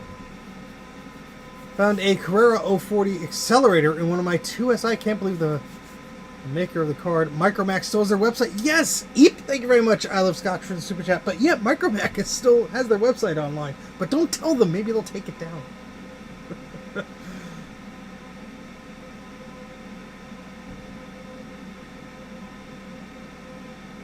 Oh yes, Free Geek.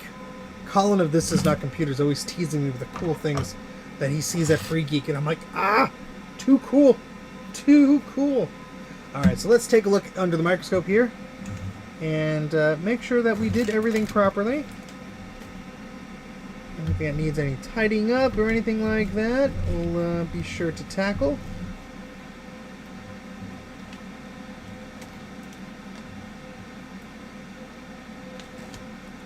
Thing looks pretty good. Some of them are a little bit oblong shaped, but that's okay. Nothing is bridging. Come in July. Let's clip some of these legs off the back.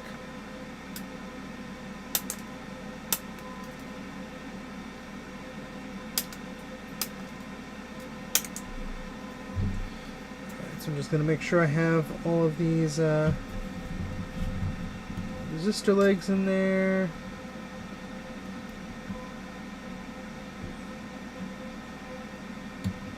One could use a little bit of touch-up.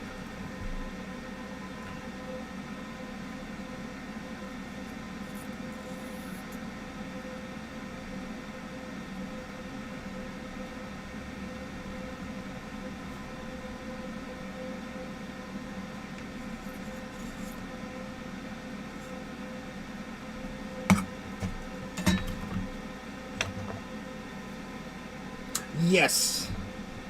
They will explode if I don't take off the plastic, right? Kablamo!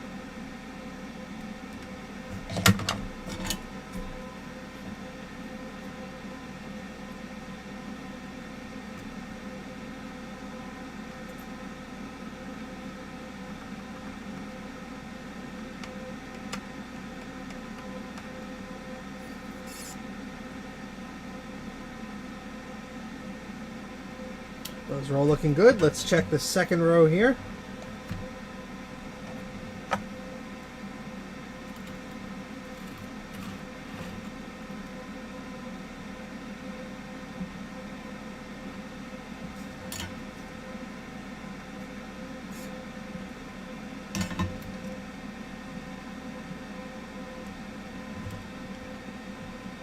Everything's looking pretty good there. Let's check the final row here.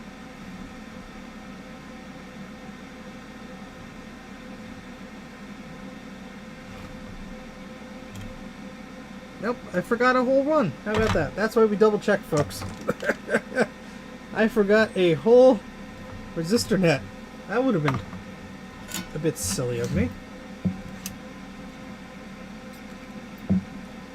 Let's adjust the focus, sorry.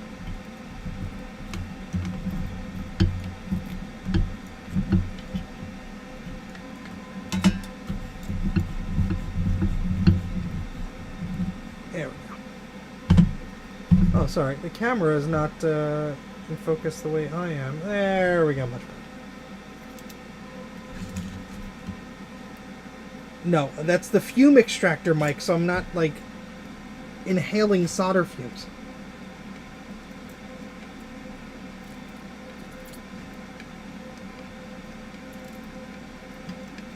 It'll be turned off in a moment once we're done.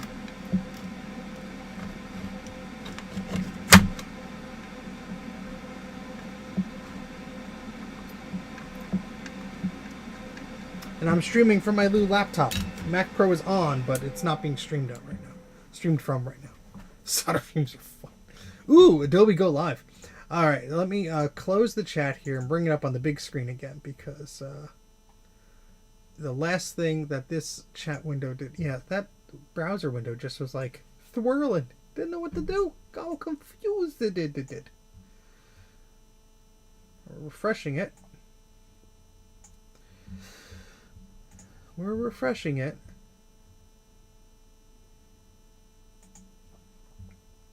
And I guess Firefox is having a little bit of a hard time here. It doesn't want to refresh the page. Like it's loading, but it's just like the progress bars are and just hanging there. So I guess the chat will have to be in the small window unless I could pop this out.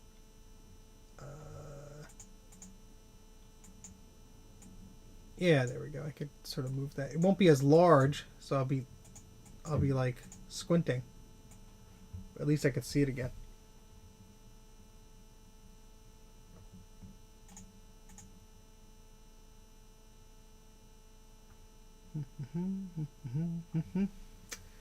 Must be doing something good tonight. I'm getting a bunch of idiot spammers in the chat. All right, so we have our fancy new board all set up here. Let me just clean off some of the excess flux with a toothbrush. Flushing is for later, Stephen. And then we'll see what it do.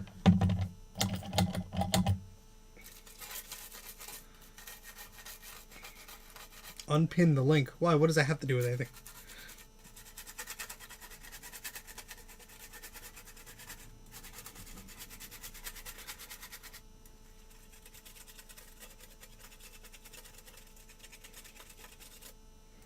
Alrighty.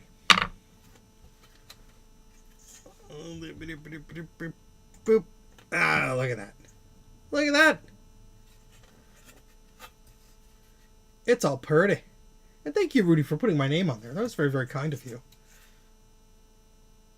Let's hope I could give you as much feedback and smart ideas than Gut Bomb, but probably not. All right. So now we're going to clear off the desk. Let me make some space here, folks. Give me a few moments.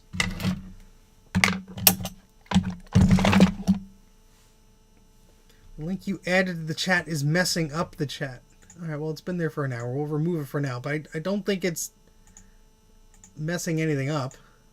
Now I've removed it instead of unpinned it. It's just a full moon or something. Oh, there's the spring I lost. Where did the other things go? I put them in a dealie. Oh, there they are. There we go. Yay! Let's move all these out of the way. I mean, it's at a bar at the top of the chat. Who knows? Yeah, that Bruce, that was so annoying because I liked having the reaction feature, but like when it was spamming in the chat, it was just like, ugh. All right, so let's choose an SE30 board that works, but is still problematic, but we can at least see what's going on. And that's this one. This is an SE30 board that works. You can see one of the memory slots has been swapped out, so this does not read more memory than the first 4 slots can handle. There's something going on there, but it does work. And so this will be a good test candidate here for our first run here. So we're going to adjust the camera in a moment, or now. And I'm going to have to make some room on the bench here, because this is going to take up some space.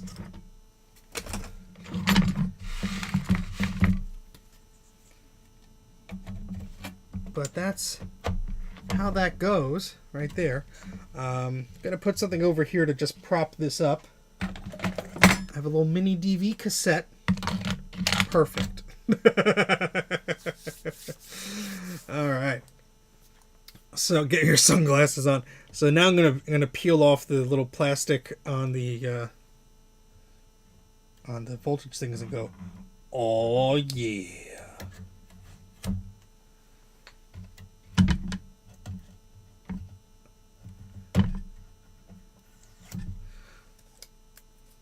You use a mini Mackie. Mackie abuse. Mackie abuse.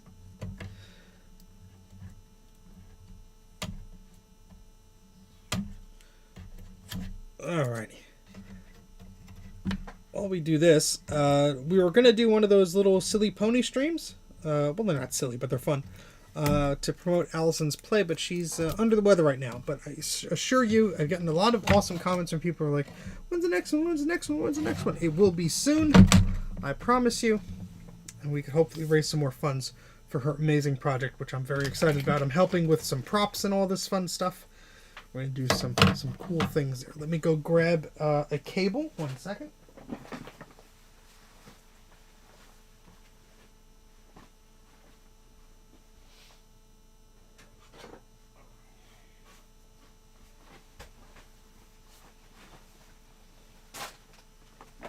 Okay. Put this over here. Good job. Yes. It's been too long. So let me actually put a link to the fundraiser that is going on now into the chat here. Why the heck not? If I could find the chat. Oh, where'd it go? There it is.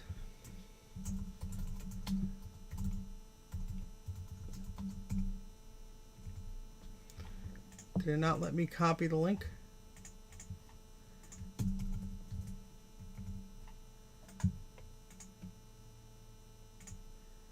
There we are. So this is the link to Allison's fundraiser for her play You Are the Dream, and it goes, all the funds go to producing it, to pay the actors and the set people and all that fun stuff. So we'll be doing another stream dedicated to that sooner rather than later, but just a heads up on that. That is to come. So I'm going to be using this cool doohickey. Ron has made a few of these. They're available at jcm-1.com. Thank you very much, Mike, for the super sticker saying, good job. It's very appropriate.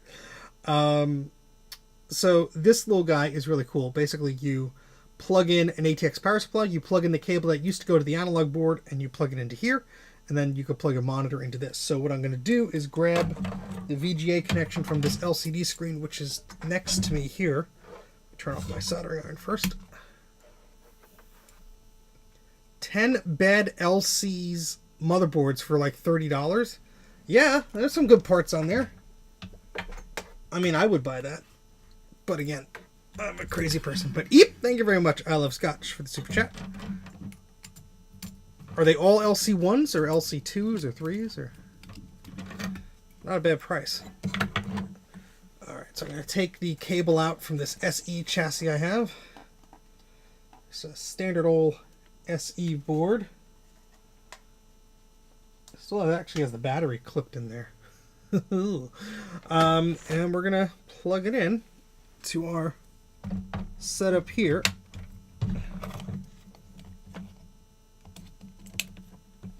And we're going to need our power supply, which is right here. And this is just a PC ATX power supply that I have set up. Let's move this a little bit here. Get my multimeter out of the way. It's going to be required. I'm running out of space on my desk. So many cool things on here that's just taking up too much room for me to... There we go. Let me actually just put this on the side here because this doesn't have to be anywhere in particular. It's not going to short anything out. It's all enclosed. Plug that in. And as soon as I plug the power into this power supply, the system should turn on.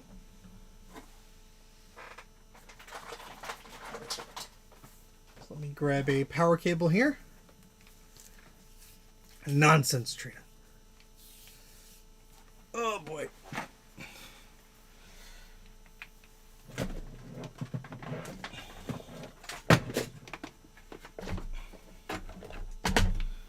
Okay.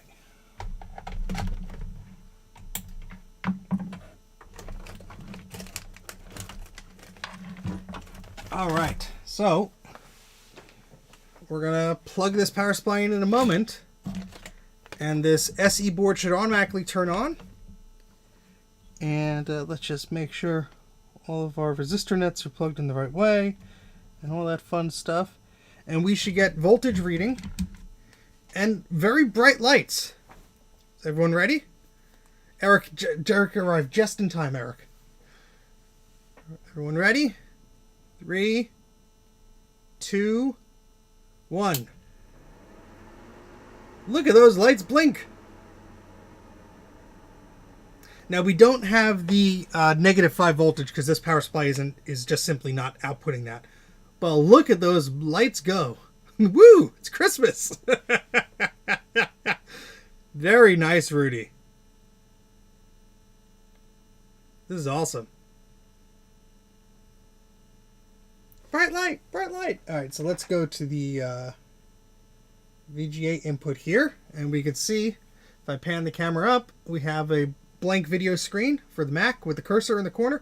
My microscope and all this crap's in the way, but you can kind of see that, and it's a flashing little question mark guy. It's a beautiful Christmas tree. It's perfect for Christmas. So we have a manner of lights blinking. Some of them are solid, some are blinking. They are very bright. I am gonna need sunglasses, Rudy. You were not kidding.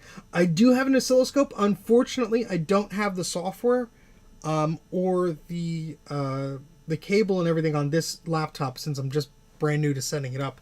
But I will have to test it with that. I do have my multimeter here, but I do not have the oscilloscope set up just right here, right now. But this is very cool. This is really neat.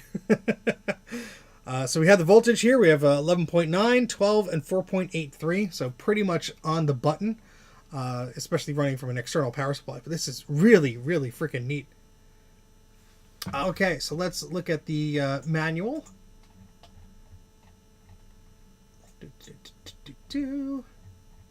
So scrolling down, so we have some of the great redrawn SE30 schematics here.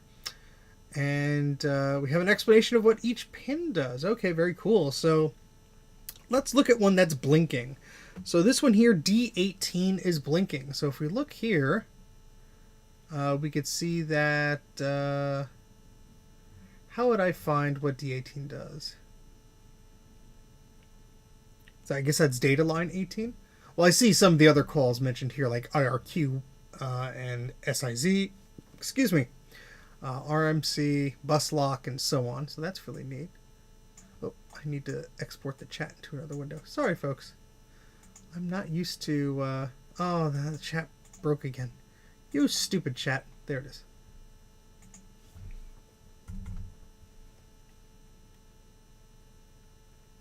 Yes, Ron's little adapters are capable of the minus 5 volts, but you do have to add voltage regulator and stuff. And I just did not do that, so that's why I'm getting the way I'm getting. Thank you very much, Guppa, for correcting me. Okay, so yes, D equals data lines, A equals address lines. Why does it hide when I click away? I guess it's a new OBS thing I'm not used to.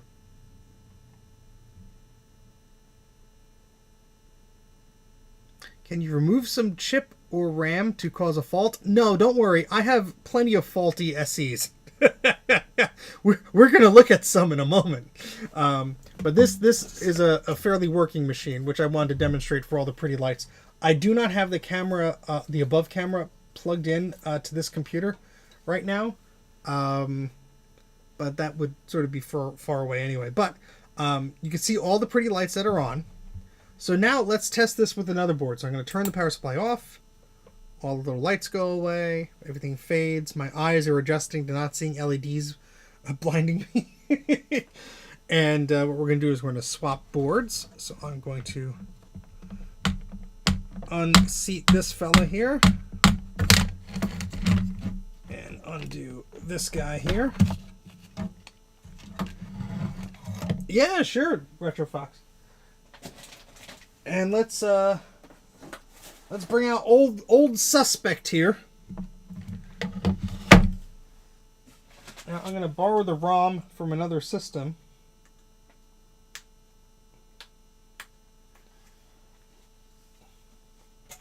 Now this board is finicky. You breathe on it or you turn it, and it starts messing up. Yeah, so Rudy is saying everything on the board is real-time monitoring, including the meters. Yeah, the power meters. Very, very handy, because we're about to see if something shorts out here. So this is the suspect board. 3, 2, 1.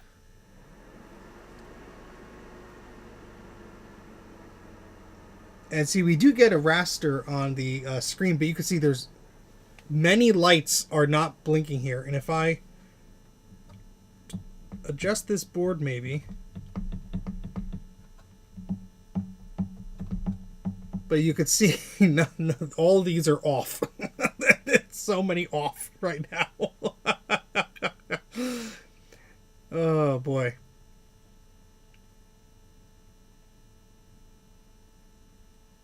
Sorry, just catching up on the chat.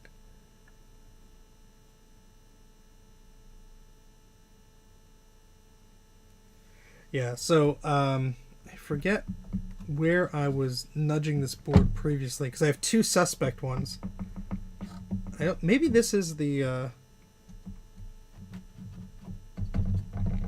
maybe this isn't the one. That's the nudging one. Hold on, please.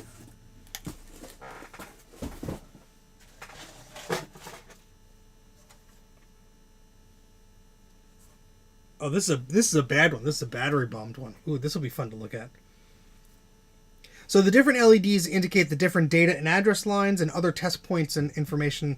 It's covered in the manual, but essentially any of the pins that go to the PDS slot, which route through the memory and the ROM and the processor and all that stuff, are visually shown here. And then there are probe points for your multimeter or your oscilloscope, which is super handy if you're like, you know what, 90% of this board is working, or something in here, I don't know what the fault is. Visually, I could see, oh, wow, address line 3, 4, 5, 6, 7, something's wrong there. Or I could say, okay, it's not progressing or walking the bus as it should. There's a lot of technical stuff going on here, but really cool.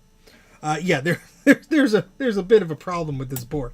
So let's swap this out, because now I'm curious with this other board I have.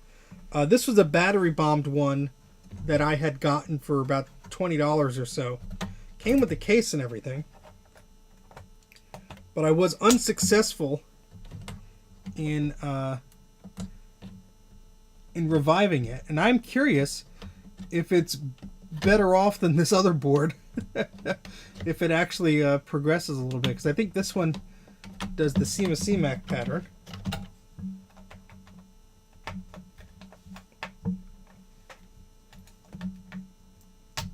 Now this is one, the one I'm going to test here is with a soldered-on processor, unlike the earlier revision that we were just looking at, which had a soldered-on processor, socketed rather. So different revisions of the board. This is a later one. Yeah, very nice work, Rudy. This is really cool. I'm hoping to use this to help diagnose some of these issues so I could get a working board again.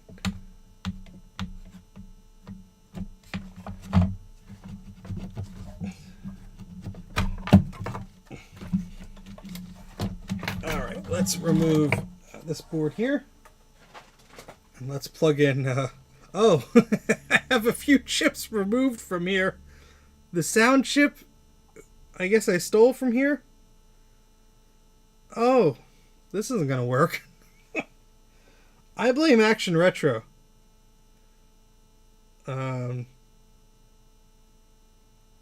Yeah, that's one of the serial chips, and I believe the sound chip. Now, I do have a replacement sound chip, but these little fellas over here, because I don't think this will start successfully without a sound chip. Am I correct, Bruce? Bruce knows things. It is a donor board. I have another one somewhere. Yeah, here we are. Here's another one. This is another problematic one. I think this is the one where you breathe on it and something happens. Or maybe this is the one with bad SCSI on it. We're about to find out. Now, I did order some sound chips, but I really don't feel like putting one on right now. Because then I'll have to transplant all of these too. And I know they make recreations of those, which is great, but I just don't have them right now. But you can see I have no shortage of very cranky SE30 boards. I'm going to steal the ROM off of that one again. I mean, I guess I could still test it. That is very true. You're not going to see much, but let's do this one first because it's already plugged in, then we'll go back to the other one. All right. So everything is plugged in here. 3, 2, 1.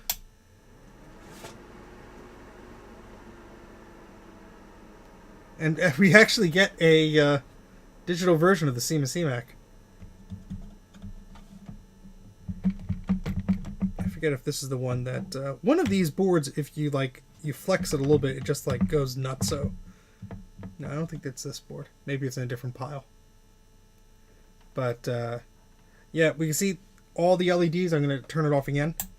Usually you see some activity as it's starting up, but as I turn this on, it starts to, and then it's just nope, and it's halted there. So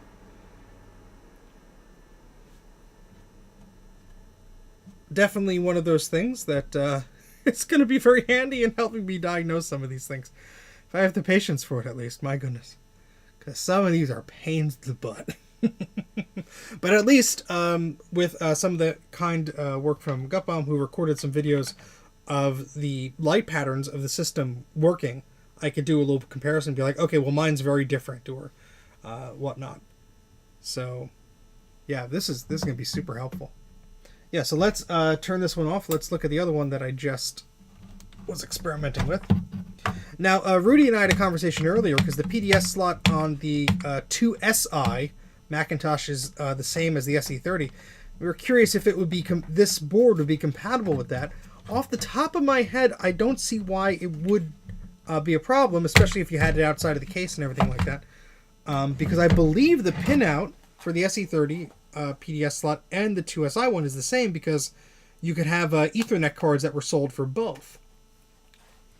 But I'm curious if anyone in the chat is has any knowledge otherwise. Right, so let me put this back in. I think this might be the suspect one. Let's plug this in here. I think this is the one that if you nudge it, it gets very funky. 3, 2, 1. This is actually making the most progress out of them all. That's funny. Obviously, we have no sound. We have none of these gal chips, I think they are. But you know, we still have a solid gray screen. But very cool. At least, you know, I know physically like what's wrong with some of this board. But this is also one I did. You know, let me switch over to this real quick. Where's the camera? There it is. This had a lot of repair done around the ROM sim area. So this was before the redrawn schematics. So Bruce loves when I put wires through vias and holes like that. So there's a lot of work here that probably needs to be redone if there's any hope of this machine coming to life. But again, excellent use case. Delicious spaghetti. Delicious. Very, very cool. That's exciting. Oops, I lost the window there. Never mind. See, I keep forgetting this version of OBS hides the chat if you move it. But pretty darn cool. Needs Parmesan cheese. So what I would like to do in a future video is put that sound chip back on here. And I think, is it Garrett? Somebody is recreating these chips, and as long as you've replaced them in one group, they're fine. But yeah, I would love to play around with that. Yeah, this is so cool. I mean, these probe points are going to be super helpful when I get really knee deep into like some of these systems. Obviously, I need to replace chips and stuff like that, but this is going to be invaluable for that. So if you're watching this past when I did a live stream of this, please check the video description. There should be an updated link of where you could get one of these boards. But also check out Rudy's Retro Intel for the latest on that. I will try and make social media posts and such when these are available. But look at that. This is just beautiful. This is fun to put together. Mostly through-hole components here that I had to do. The factory did these little chips here. But very, very cool. Well, see, the top silk screen actually labels all of these. So A for address, D for data. Very, very helpful. You have some more specific ones down here. So paired with the manual, this is really cool. It may be, Bruce. Oh my gosh, because I am streaming from a new system and I probably did not set that up right. Oh my goodness, how embarrassing. How embarrassing. Let's see. Video. Output. Why is it scaled at what the hell? Hold on, let me fix this. 1 second, folks. Alright, hopefully we're back. And at 1080p now. We wiggle this to see if my preview is updated here. Maybe? Yeah, okay. Yes, sorry about that. Did not mean to stream this in 720p, but apparently that's OBS's default resolution when you do a fresh install. What the heck? Yeah, don't pressure anybody for pricing yet. There's still a lot to figure out with this stuff. But this is not going to cost hundreds and hundreds and hundreds of dollars. I believe this is going to be quite reasonably priced for what you're getting out of this product. This is going to be for somebody who is maybe doing repairs on these or tinkering around with these at their, trying to fix them up for customers. This is going to be a very, very handy product. I love the probe points on here. I love the big voltage outputs. So it's one less thing you need. You don't have to have other adapters plugged in here. My audio is screwed up. Well, I haven't touched my audio, so sorry. Anybody else thinking the audio is screwed up? Let me know. But yeah, it's going to be super handy. Especially when I have time to look at these stupid boards.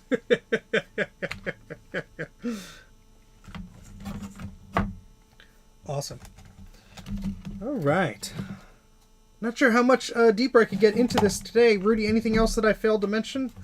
I would love to mention that right now, but we've been going for about 2 hours. It's almost 10:30 here. I'm not feeling 1000% today. My wife is sick, and I'm trying to avoid that, but I'm feeling achiness all around me, so I think something's catching up to me sooner rather than later. But very cool. Oh, Carl, that's still in the shed, man. I am not exactly excited to do that anytime soon. That might have to wait till the spring, buddy. But your board is still here, and I keep threatening to mail it to you. Maybe I'll make it there by Christmas. Yeah, I will be sure to take a good look at the manual now that I've had some hands-on time with this. I just like plugging it in and taking it. This is great. This is excellent. What I really love about this community is the cool stuff that's being made. I mean, if you told me a few years ago that there would be adapters for me to like plug a Mac SE board into an external monitor without a power supply and stuff, I'd be like, what bespoke thing did you buy in 1997 that allowed you to do that? But no, this is stuff that's being made by people that are just like very enthusiastic about this stuff, including cool things like this. So thank you so much, Rudy, for giving me a preview of this, and thank you so much, Gutbomb, for helping Rudy to work out some of the troubleshooting that we had to do before we got to this version. As you can see, this is version 4, so there was quite a lot of back and forth. So huge thanks to Gutbomb. Please subscribe to their channel, because they really helped out a lot here. As I said before, earlier in the stream, Rudy did not have an SE30 to test this on, so really an a monumental achievement of like creating something without like having that machine. So it's really, really cool. And I'm super excited to play around with this. Hopefully I could fix the majority of my SE30 boards, the ones that are salvageable with this. I do have some parts ones which are, I think, beyond repair, unfortunately. Oh, goodness. Sorry, just catching up with some of the chat here. Do you like the board color? I think blue is nice. I kind of like that it's not green because it doesn't blend in visually. Like it's different enough. My main concern is, can I read the silk screen? And the white silk screen on the blue is very readable to me. So that works fine for me. I'm sure other colors will work fine too, but that works great for me. That's awesome. So very cool. Yeah, I think this is going to help out a lot. I mean, I like Zigzag Joe's adapter that I have. I also bought one of those. I bought the PDS version and the ROMSIM version. Those are very handy as well.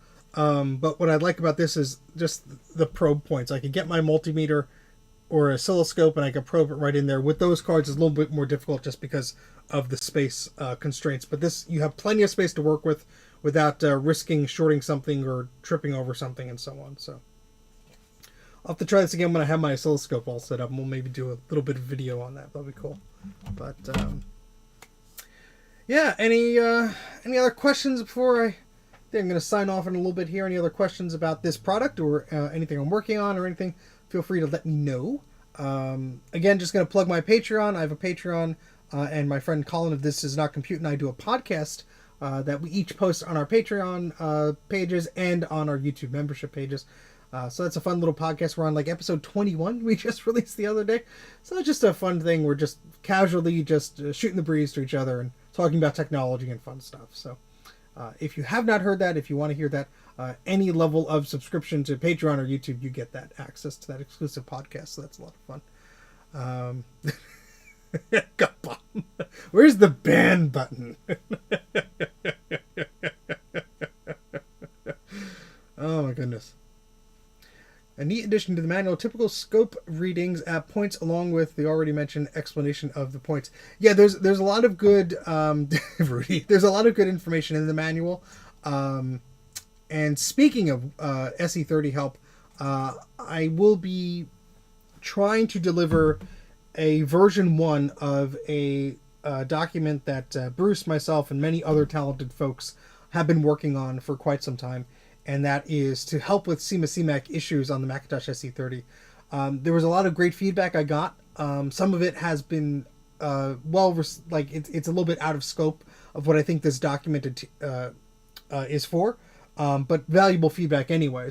But what I hope to do is get out like version 1, get some feedback, and then update that and so on. Because if I just sit at it, it's just my eyes looking at it again and again and again. But that'll be posted on Tinker Different. And I'll post it on socials and stuff like that when that is done. But I know some technology folks here in the chat have previewed that guide, and it's been very useful to them. So super happy to help what little I can to release this stuff into the wild and get it out there. Gupon says there's a new DIY Pico-based logic analyzer project. Ooh, that's fun. That's very cool. Well, with that being said, so it's the 19th of December. Not sure if I'm going to do another stream before Christmas, but maybe. We'll see how I'm feeling. Hopefully I don't get sick. But hopefully everybody has an awesome holiday, an awesome Christmas, and I hope you have a great new year. I'll probably be streaming or doing a video sometime in the next week or week and a half or so. Not sure yet exactly what my schedule is, but if you're following me on Blue Sky or BitBang or Twitter or anything like that, you'll see a post when I make a video or make a live stream schedule. So there you go. And 12-hour mem test stream. Oh, Trina, enjoy. But I think that's about it for now. Thank you so much to Gutbomb and to Rudy especially for sending me this to play around with. I'm super excited to see where this goes. And that's about it. I'm just going to keep repeating myself until I hit the end stream button. So I'm going to find where that button is, and I'm going to click it, and I'm going to wish you all a Merry Christmas and a Happy New Year, and I'll probably do a stream again, because now I'm just jinxing myself that I won't. But all right, take care, everyone. Have a good one, and I'll see you next time. Bye.